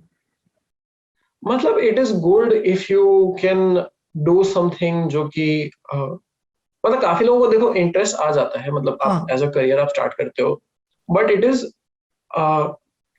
लिटिल बिट डिफरेंट यदि आपका जेई की तरफ बैंड रहा है, स्पेशली यदि आपको जेई करने में मजा है इन द प्रोसेस, तो हम्म, ऑब्वियसली वो मजा इसलिए आया क्योंकि आपने एक डिफरेंट स्किल सेट यूज किया, प्रॉब्लम सॉल्विंग टाइप का। हम्म, तो मैं जैसे डीबगिंग वगैरह करने के लिए उतना इंक्लाइंड ही नहीं था कभी। वो हम्म। एक्सपेरिमेंट भी शायद मैं इसलिए नहीं कर पाया कि मैं मैनुअल फिजिकल कोई भी डिबगिंग नहीं कर सकता अनलेस डिबगिंग मेरे कैलकुलेशन में माइनस साइन ढूंढने की नहीं हो। तो ये मतलब मेन सवाल आई थिंक ये है कि आप किस चीज को डिबग खुशी खुशी कर लोगे। आप कोड को खुशी खुशी डिबग कर लोगे तो आप सीएस कर लो, आप एक्सपेरिमेंट को खुशी खुशी डिबग कर लोगे तो आप ये कर लो, यदि आप माइनस साइन ढूंढ सकते हो कैलकुलेशंस में तो आप थ्योरिस्ट बन सकते मतलब हो। असेंशियली देखो गड़बड़ तो होनी है, आपको किस तरह की गड़बड़ सॉल्व करने में इंटरेस्ट। हम्म, आपको 2000 लाइन के कोड में इंटरेस्ट ढूंढने में गलती ढूंढने में इंटरेस्ट है, और आपको लगता है मजे आने वाले हैं उसमें, तो आप बहुत अच्छे कंप्यूटर साइंटिस्ट बन जाओगे। आपको यदि कबूतर ने तो कहीं कुछ नहीं कर दिया मेरे रेडियो एंटीना पे, उसको जाके साफ करने को तैयार हो, तो आपको नोबेल प्राइज मिल जाएगा एक्सपेरिमेंटल फिजिक्स में माइक्रोवेव बैकग्राउंड रेडिएशन ढूंढने के लिए। और यदि आप प्लस माइनस की इक्वेशंस में सही, माइनस से थोड़ा ज्यादा होता होगा यार वैसे, या सिर्फ माइनस का ही होता है? मतलब फैक्टर्स, न्यूमेरिकल फैक्टर जैसे मतलब लोरेंट्स वगैरह का था, वो वही हुआ अच्छा, होगा कि कोई एक माइनस फैक्टर किसी का मैच नहीं हुआ। ओके। और यदि आपको सिर्फ मैथमेटिकल उसमें लगता है मजा, अपने ही दिमाग में मजा, तो फिर theoretical physics is your persuasion. सही समझा? हाँ। ओके। थ्योरेटिकल फिजिक्स में ही थोड़ा सा मैं बात, जितना मुझे पता है, मुझे तीन चार ब्रांच मोटी मोटी पता है। ओके, कुछ गलत हो तो डांटना मत। एक तो एस्ट्रोफिजिक्स है, थ्योरी वाली, ब्लैक होल और ये सब वाली, हम्म, जिसके अंदर शायद स्टीफन हॉकिंग शायद जिसके फेमस माने जाते हैं। नहीं, स्टीफन हॉकिंग मेरी कम्युनिटी से है तो थोड़ा सा अच्छा, मैं वो वापस इस इस पे आ साइड जाऊंगा। से। ओके, ओके, ठीक है। एक एस्ट्रोफिजिक्स है हम्म, जहां पे जनरल रिलेटिविटी वाली डायरेक्शन और उस पे कुछ कुछ बातें होती है। एक हम्म, एस्ट्रोनॉमी है जहां पे तो बेसिक ऑब्जर्वेशन को लोग यूज करते हैं, hmm. That is an experimental side, वो तो थ्योरी वो नहीं है। एस्ट्रोफिजिक्स का कॉरेस्पॉन्डिंग एक्सपेरिमेंट है, वो थ्योरी है और उसका कॉरेस्पॉन्डिंग, कॉरेस्पॉन्डिंग वो एक्सपेरिमेंट। एस्ट्रोफिजिक्स एक चीज हो जाएगी। ओके। और फिर एक स्टैंडर्ड मॉडल होता है जिसमें पार्टिकल्स और सब चीजों के बारे में बात होती है। हम्म, ये क्वांटम से ही निकली हुई शायद चीजें हैं। और हाँ। एक स्ट्रिंग थ्योरी होती है जो शायद आप जिसमें इंटरेस्ट ले रहे हैं। तो यही हम्म, तीन चार मेजर पोर्शन है, या और भी कुछ है। एक हाई एनर्जी, यानी वो क्या होती है, प्लाज्मा फिजिक्स भी होती है कोई चीज शायद। तो किस तरह की डिविजन से फिजिक्स में थ्योरेटिकल, और आपने जो परस्यू किया वो क्यों किया, बेसिकली मैं ये जानना चाहता तो मतलब मैं बाय एंड लार्ज बात करूं सबसे पहले तो अभी जो मेन एवेन्यूज हैं, एक एस्ट्रोफिजिक्स है, एक ये हाई एनर्जी थ्योरी का कंपास है जिसमें कि हूँ। स्टैंडर्ड एस्ट्रोफिजिक्स के मॉडल। बारे में थोड़ा सा बताएंगे, एस्ट्रोफिजिक्स किस बारे में बात करती है? एस्ट्रोफिजिक्स में ज्यादातर जो लोग थ्योरी कर रहे हैं वो मतलब they are trying to study things, any phenomena in the universe. अभी न्यूट्रॉन स्टार्स हो सकता है, या फिर गैलेक्टिक मोशन हो सकता है, इस तरीके की चीजें। सो बेसिकली उनका डे टू डे जो इंटरेक्शन है वो ज्यादातर जनरल रिलेटिविटी साइड से होता है, कि they are looking at motions of large objects, maybe they have charge, थोड़ा बहुत तो हो सकता है, बट उनका ज्यादातर they are looking at astronomical phenomena, large phenomena in the universe, exception of black holes, वो थोड़ा सा इंटरसेक्शनल है। मतलब गैलेक्सी But का they are फॉर्मेशन वगैरह ये सब चीजें, galactic formation, star formation, universe का जो एक्सपांशन है, इस तरीके की चीजें जो है, ठीक है, उनकी मतलब लार्ज स्केल पे ग्रेविटी के इन्फ्लुएंस में फिजिक्स जैसी होगी, उसके बारे में वो बात। ठीक ठीक। जो दूसरी फील्ड है वो है एटॉमिक मॉलिक्यूलर और ऑप्टिकल फिजिक्स।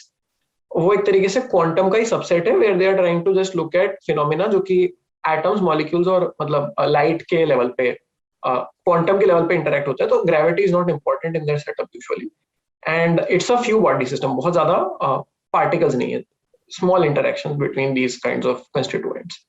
इस सेकंड वाले के बहुत ज्यादा प्रैक्टिकल एप्लीकेशन भी आजकल आ रहे हैं क्या? ये काफी प्रैक्टिकल है, हाँ।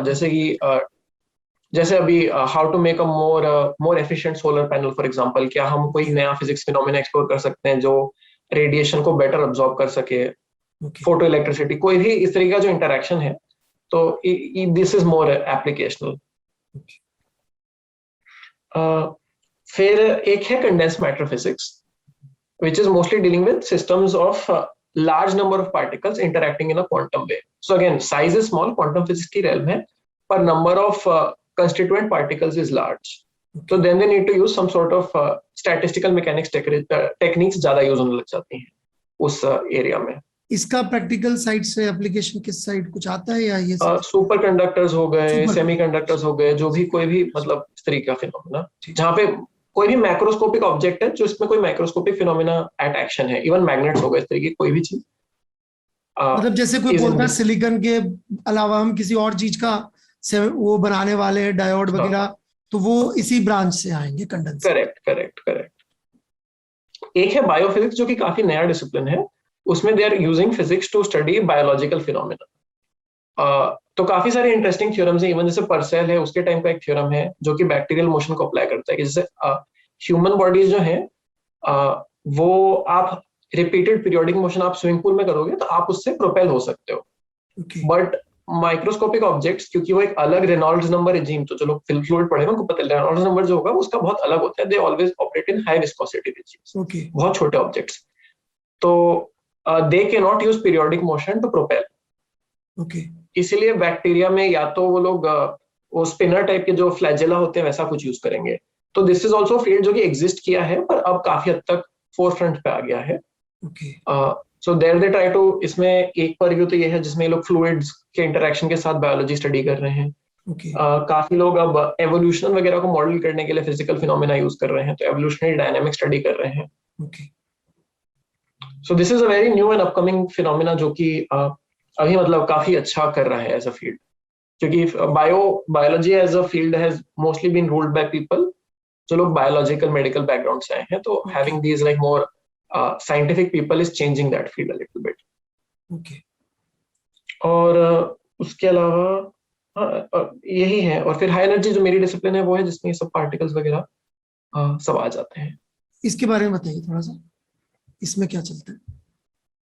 तो इसमें basically we are trying to study, तो कुछ चीजें जो हैं वो तो एक तो ये है कि स्टैंडर्ड मॉडल वाला जो एस्पेक्ट है वो ये है कि यूनिवर्स किस चीज से बना हुआ है, it's a quest for the constituents of the universe. तो उसमें हमारे पास काफी हद तक क्लैरिटी है कुछ कुछ चीजों की, जैसे कि we know about standard model, so we know quarks, leptons, even Higgs boson अब एक्सपेरिमेंटली वेरीफाई हो गया है, तो वहां तक वो है। उसमें बड़े क्वेश्चन जो हैं वो मेनली एक तो डार्क मैटर किस चीज से बना हुआ है वो है, और दूसरा डार्क एनर्जी से रिलेटेड क्वेश्चंस हैं, जो कि दो बड़े क्वेश्चन अभी इस फील्ड को सोचने पे मजबूर कर रहे हैं। But this is still very much in the realm of things which are mostly affected by the quantum mechanics side, quantum field theory side, जिसको क्वांटम मैकेनिक्स का एक अपलिफ्टमेंट है क्वांटम फील्ड थ्योरी, जिसको हम यूज करते हैं, तो वही साइड से ये फील्ड है। अब जो हमारा फील्ड है, I think maybe we can probably correctly से कि हॉकिंग ने जिसको स्टार्ट किया था वो ये है कि आप क्या होता है यदि आप कोई ऐसी चीज के बारे में सोचो जिसमें क्वांटम इफेक्ट्स और ग्रेविटेशनल इफेक्ट्स दोनों इंपॉर्टेंट हो जाए तो।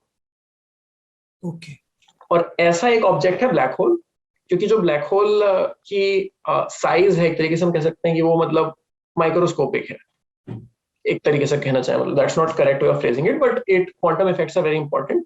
Also gravity is very strong in the near vicinity of the black hole, So it's a realm where these two phenomena can interact with each other, and फिर वहां पे Hawking discovered this information paradox, which was saying that there is a fundamental tension in which general relativity operates and the way in which quantum mechanics or quantum field theory operates.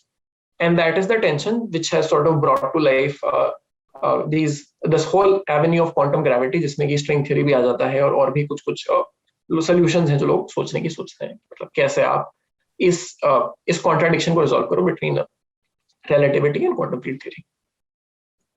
Okay, तो इसमें ultimate goal ये होगा कि black hole की formation वगैरह explain कर पाएंगे, या मतलब what is the ultimate achievement इसमें क्या होगा, या मतलब एक इक्वेशन आ जाएगी जो जनरल रिलेटिविटी और क्वांटम को कनेक्ट कर देगी, what would be like it, मतलब फाइनली इसका मतलब एम्बिशन क्या है इस थ्योरी का?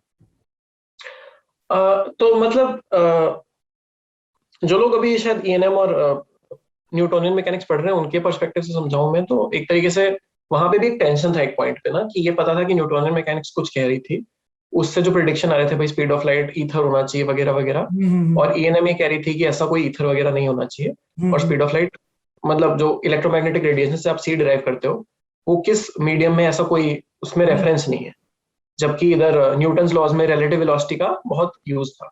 तो there was a mathematical inconsistency at the base of these two theories, and the resolution came in the form of special relativity, जो कि थोड़ी ड्रास्टिक थी. मतलब न्यूटोनियन मैकेनिक्स के पर्सपेक्टिव सोचे तो स्पीड ऑफ लाइट का कांस्टेंट होना काफी अजीब सी बात है. वैसा ही एक इनकंसिस्टेंसी है कि इन दोनों चीजों के आप साथ में नहीं रख सकते हो. यदि आप इनको साथ में रखोगे तो ये ब्लैक होल्स के बारे में कुछ एब्सर्ड सी चीजें बोलेंगे कि जीआर के पर्सपेक्टिव से जो चीजें, रिलेटिविटी के पर्सपेक्टिव से जो चीजें आएंगी और क्वांटम मैकेनिक्स के पर्सपेक्टिव से जो चीजें आएंगी वो एक दूसरे के साथ इनकंसिस्टेंट है. उसका कुछ केसेस में हमारे पास अभी रेजोल्यूशन है, काफी लोगों ने काम किया है इस प्रॉब्लम पे. So there is still not a consistent theory which can basically produce gravity and also produce quantum mechanics in their respective regimes of validity. तो वही फिजिक्स की प्रैक्टिकल साइंस होने का यही मतलब है कि your model is correct until proven wrong in some sense. तो हर मॉडल एक तरीके से आप मान सकते हैं कि रेजिम ऑफ वैलिडिटी से आता है कि भाई अब न्यूटन्स लॉज क्यों पढ़ते हैं हम जब स्पेशल रिलेटिविटी बेटर है, क्योंकि अपने परव्यू में यदि आपकी स्पीड ऑफ लाइट से बहुत कम है तो न्यूटन मैकेनिक्स में कोई दिक्कत नहीं है. तो वो थ्योरी अपनी उसकी कट ऑफ के साथ आती है कि भाई जब तक तुम क्वांटम को नहीं प्रूव करोगे, जब तक तुम बहुत छोटे नहीं हो जाओगे, या जब तक तुम्हारी स्पीड बहुत ज्यादा नहीं हो जाएगी, ये एक बहुत अच्छा अप्रोक्सीमेशन है. तो वैसे ही एक ऐसी थ्योरी जो लार्ज बॉडीज के लिए जनरल रिलेटिविटी बन जाए और स्मॉल ऑब्जेक्ट्स के लिए वीकली ग्रेविटेटिंग रेजिम में क्वांटम मैकेनिक्स बन जाए, एक ऐसी थ्योरी की जो क्वेस्ट है वही मतलब इस फील्ड की क्वेस्ट एक तरीके से कह सकते हैं. और स्ट्रिंग थ्योरी एक पॉसिबल सोल्यूशन है जो कुछ हद तक ये दोनों लिमिट्स प्रोड्यूस कर पाती है, पर वो भी अभी फ्लैश आउट नहीं हुआ है ढंग से कि किस तरीके से ये सब कुछ वर्कआउट करेगा. क्योंकि ठीक है, आई गॉट इट, क्योंकि ब्लैक होल की अपन साइज की बात का कोई मीनिंग नहीं होता, तो वहां पे क्वांटम मैकेनिक्स भी उतनी ही ट्रू हो जाती है जितनी जनरल रिलेटिविटी, और मास भी वहां पे अच्छा खासा है. तो आप वहां पे आप ग्रेविटेशन को डिस्कार्ड नहीं कर सकते जो आप एटम में, न्यूक्लियस में कर सकते हो, वहां नहीं. एग्जैक्टली. ठीक. थोड़ी बहुत फिजिक्स समझ में आती है छोटी. और चलिए फिजिक्स के बारे में बातें हो गई भारी भारी. एक दो और आपकी और मेरे कॉमन इंटरेस्ट है, 1.5 एक्चुअली. अरे एक इंटरेस्ट है बुक्स का. अरे सो डू यू रिमेम्बर आपने मुझे कौन सी बुक सजेस्ट करी थी जो मैंने पढ़ी, फिर डिस्टर्ब नहीं हुआ? एटलस श्रग्ड बहुत डिस्टर्ब हुआ था मैं पढ़ के. It's a very disturbing book.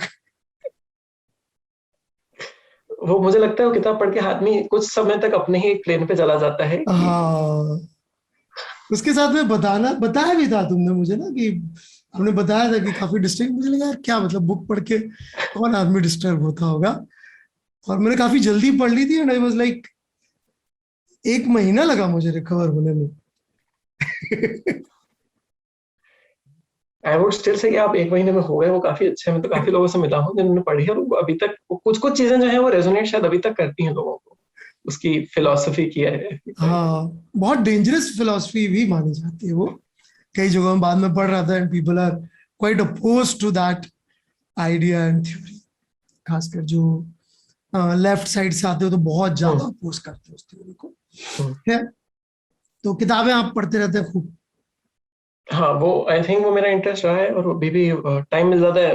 अपन इस बारे में भी चर्चा कर रहे थे कि एक फिजिसिस्ट मतलब दिमाग आपका है तो वो ठीक है, वो 30 40 50 घंटे उसका वीकली मैक्सिमम है, उसके बाद वो सैचुरेट हो जाता है। Then you need some form of relaxation at least, कि आप काम डाउन भी हो पाओ उससे। ओके। तो उसके लिए मेरे को लिटरेचर काफी अच्छा लगता है। लिटरेचर काफी अच्छा है। कोई और किताब आप मुझे सजेस्ट करना चाहो? मैं भी एक करूंगा। अह, मैं एक नॉन फिक्शन करूंगा, पार्टली फिक्शन है, नहीं पढ़ रखी हो तो। अभी ऐसा आपकी क्या तरह की है? नहीं करूंगा disturbing, it will be uplifting. नहीं, अभी ऐसा कुछ nothing that comes to me immediately. चलो मेरा सजेशन तो दे दूं। हाँ, हाँ। विक्टर फ्रैंकल की किताब पढ़ी है क्या? मैंने नहीं पढ़ी। In persuasion of meaning of life करके कुछ है, मैंस परसुएशन। मैंने नहीं पढ़ी है। नहीं पढ़ी? हम्म, मैंस सर्च फॉर मीनिंग। मैं कहीं लिख लेता हूँ उसको। हाँ प्लीज। हो सकता है हम शायद थोड़े टाइम बाद वापस एक इंटरव्यू रिकॉर्ड करें जिसमें किताब डिस्कस कर लें, देखते हैं कैसा अरे बिल्कुल जाता बिल्कुल है। बिल्कुल। Man's search for meaning, Viktor Frankl, VIKTOR hmm, FRANKL। ठीक है। इसका बैकग्राउंड ये है कि ये बंदा ऑशविट्ज कैंप में था, ज्यू था। हम्म, हम्म, और इसको भागने का चांस था, पर इसके पेरेंट्स को पकड़ लिया था तो ये भागा नहीं। हम्म, और इसने जब ये किताब, ये थ्योरी पहले लिख ली थी, वो नाजी लोग सारा जला दिए, तो इसने फिर दोबारा लिखी थी। और इसका हाइपोथेसिस इस बारे में है कि वहां पे कौन लोग ज्यादा सरवाइव करे, हम्म, मतलब किन के लिए लाइफ का क्या मीनिंग था जो लोग इतनी विकट परिस्थितियों में सरवाइव कर पाए। 2 या 3 रीजंस बताता है ये जिसकी वजह से लोग लाइफ को खुशी खुशी जी सकते हैं। तो बहुत मुझे बड़ी अच्छी लगती है, मैंने 2 3 बार पढ़ी है किताब। हम्म, तो पार्शियली फिक्शन इसलिए क्योंकि इसकी खुद की कहानी भी है, और पार्शियली नॉन फिक्शन भी क्योंकि थ्योरी भी है इसकी इसके अंदर। तो हम्म, नॉवेल तो नहीं है, लेकिन बहुत शानदार किताब है। कभी भी थोड़ा सा ज्यादा ही बुरा फील करो तो मैं इसको अभी भी पढ़ लेता हूँ, बिकॉज नाम भी बड़ा अच्छा है, man's search for meaning. Right. तो ये जरूर पढ़ना है किताब। मैंने तुमसे उस दिन बात हो रही थी तो मैंने सोचा एक किताब मेरी तरफ से भी नहीं, बनता नहीं, है मैं बताना। I am very looking for people's recommendations, क्योंकि that's a very good way to मतलब लर्न अबाउट समबडीज पर्सपेक्टिव, मुझे लगता है। और कुछ हाँ हाँ। आप नहीं तो खुद के बबल में ही आप रह जाते हो, खुद की टाइप की किताबें पढ़ते रहते हो, तो आपका एक उसके बाहर भी कुछ पढ़ना चाहिए, मतलब that's my way exactly of taking exactly. Input, taking in new content, I guess. हाँ हाँ। तो ये वाली ट्राई करना, बताना मुझे कैसी लगी। हम्म, राइट। और हाफ इंटरेस्ट तो बस यही है कि आपको शायद थोड़ा बहुत खाना बनाने में है, मुझे सिर्फ खाने में है, लेकिन अब नहीं, नहीं, मुझे भी खाने में भी है, दोनों है। अब मैं परस्यू ज्यादा कर नहीं पाता खाने वाला interest, otherwise health becomes be a big problem. आप यंग है, कर हम्म। लीजिए परस्यू। नहीं, आई थिंक अब तो मतलब वंस इन अ वाइल तो खा सकते हैं, मुझे ये लगता है। हाँ, once in a while, once in a while. ये एक फ्रीज कर। सेकेंड। हाँ, वही फ्रीज अभी, अब ठीक है। हाँ ठीक। तो फाइनली आपका फिजिक्स के अंदर मतलब गोल क्या, मतलब व्हाट इज इट दैट आपको ये करके लगे यार मजा आ गया यार कि ये कर लिया मैंने, मतलब अपने मजे के लिए नहीं, दूसरों को दिखाने के लिए नहीं, ये किया तो मुझे लगा यार मैंने बढ़िया काम कर लिया। मतलब ऐसा जो मैंने क्वेश्चन पुट फॉरवर्ड किया, वो क्वेश्चन ऑब्वियसली एक ऐसा क्वेश्चन है जो कि इवेंचुअली मैं चाहता हूँ कि सॉल्व हो, and if I am able to contribute to that question in any way, तो काफी अच्छा रहेगा। मतलब if in our life times I can see these two मतलब big theories coming together under one umbrella, so hmm. that would be very satisfying मतलब चाहे आप करें चाहे कहते हैं ना कोई कि भी, कुछ, चाहे आप बेचारे करें चाहे कोई भी करे, उस दिन आप भी अपना लैपटॉप भूल के क्लास में पहुंच जाएंगे। मतलब अब जैसे रिसर्च है तो कम्युनिटीज ही डिस्कवर करती हैं, क्योंकि ऑब्वियसली हाँ। रिसर्च इज वेरी कम्युनल, की कोई भी आया है तो टॉक दे रहा है, तो people discover things together as a collection rather yes then. Yes yes yes yes, definitely. कोई फिजिसिस्ट आपको लगता हो यार इसका ये काम बड़ा इंटरेस्टिंग था, ये काम में ये मजा आया? मतलब जैसे तो शुरू से चालू करें तो न्यूटन हाँ। Was obviously very big towering figure, उसका हाँ। इन्फ्लुएंस सब जगह है। मैक्सवेल इस की चीज में इक्वेशंस के अपने, न्यूटन का काम देख के आपको लगता है यार ये कैसे, मतलब व्हाट इज इट जो आपको लगा यार ये चीज में क्या, मतलब कैसे हो सकता है ये, कि काम बहुत सारे न्यूटन के।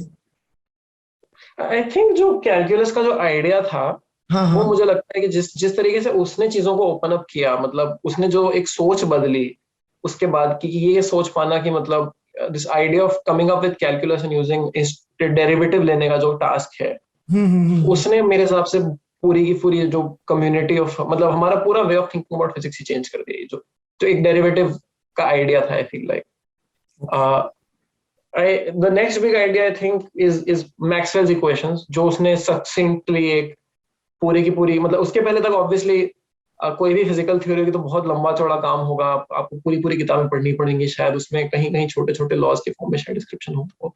बट उसने जैसे सक्सिंक्टली एक क्वेस्ट फॉर ब्यूटी को जो चालू किया, quest for beauty in the description of the universe, वो मुझे लगता है वो क्वेस्ट शायद मैक्सवेल की इक्वेशंस ने स्टार्ट की, कि मतलब उस कॉम्पैक्ट फॉर्म में आप लिख पाओ। तो जेई में मुझे लगता है कि हम शायद 4 फॉर्म में लिखते हैं, फिर आप हम्म। शायद यदि कोई स्पेशल रिलेटिविटी लेगा तो उसको 4 को भी 2 कर देते हैं वो, अच्छा। और वो 2 भी बहुत सिमेट्रिकल दिखती हैं, मतलब ओके। तो 2 इक्वेशंस में वो पूरी की पूरी मतलब इलेक्ट्रोमैग्नेटिज्म आप लिख सकते हो।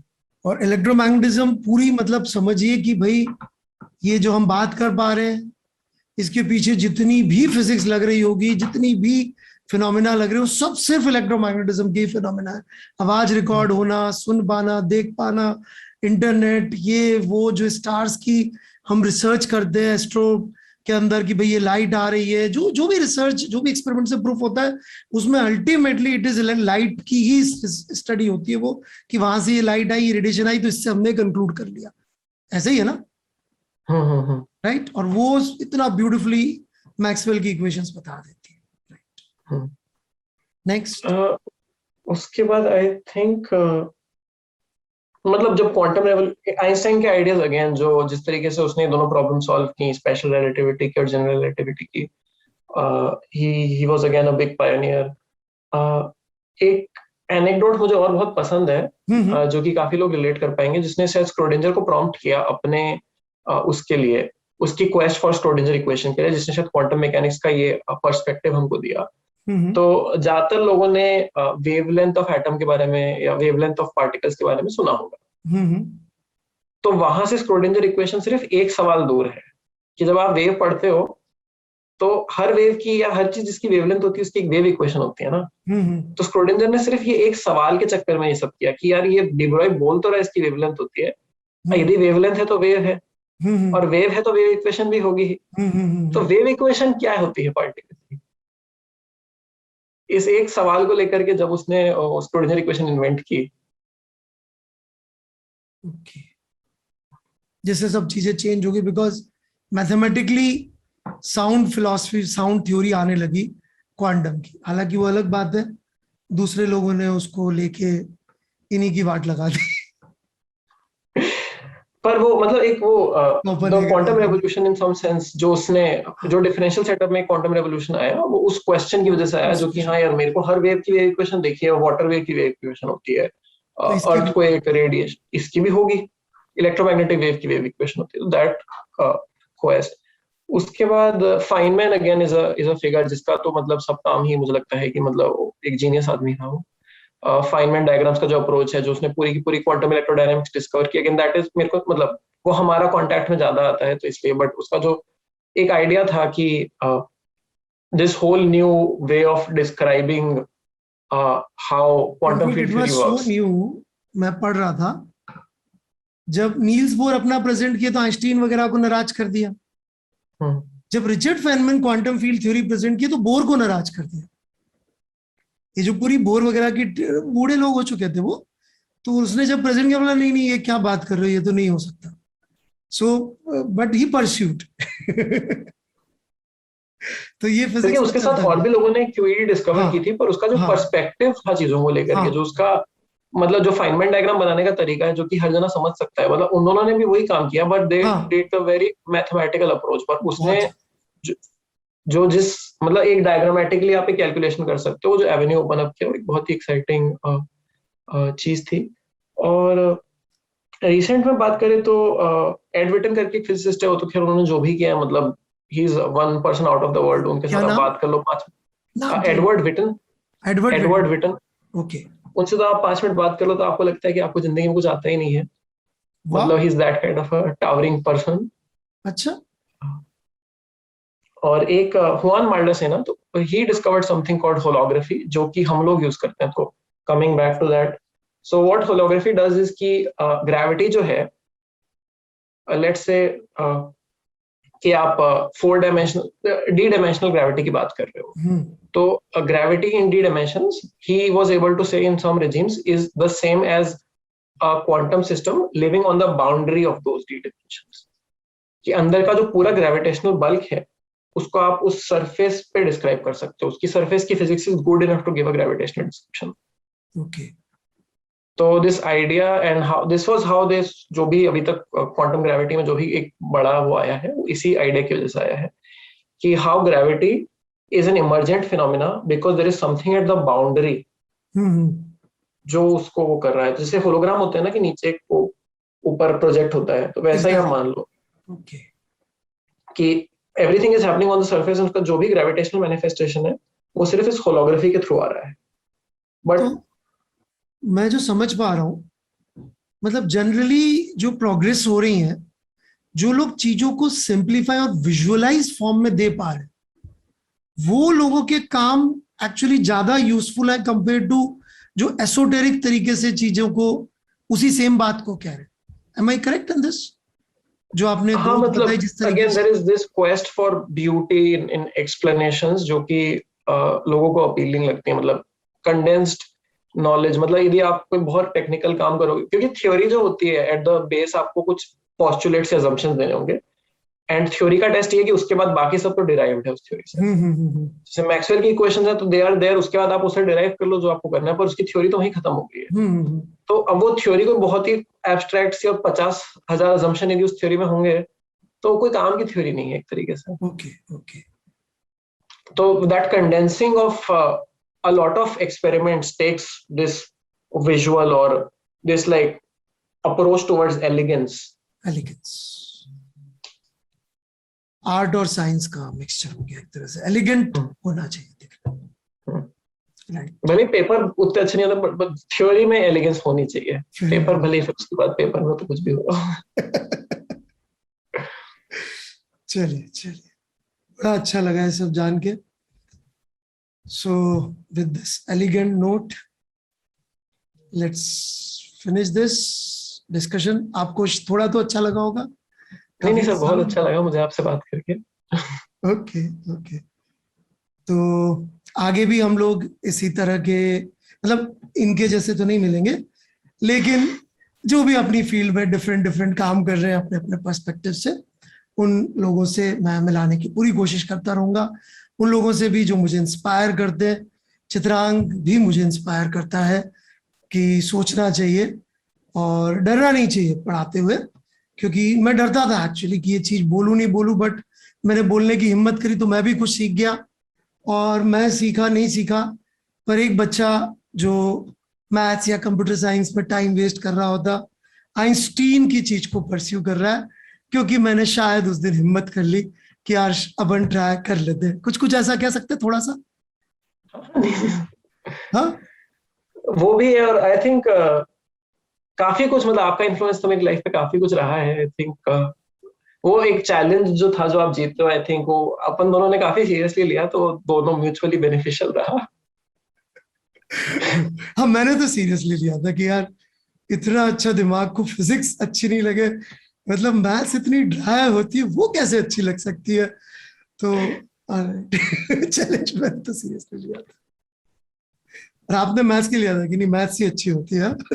मतलब मैं अभी तक कर जो रहा हूँ, कर तो मैथ्स के भरोसे ही रहा हूँ, मतलब मैं फिजिसिस्ट पर। कहलाते तो फिजिसिस्ट ही हो भाई। हाँ, हाँ, लेबल नहीं, मैं आप जीत गए हो, आई एम नॉट टेकिंग। चलिए इसी के साथ हम ये खत्म करते हैं। मैं जीत गया हूँ, इससे ज्यादा बात नहीं करेंगे।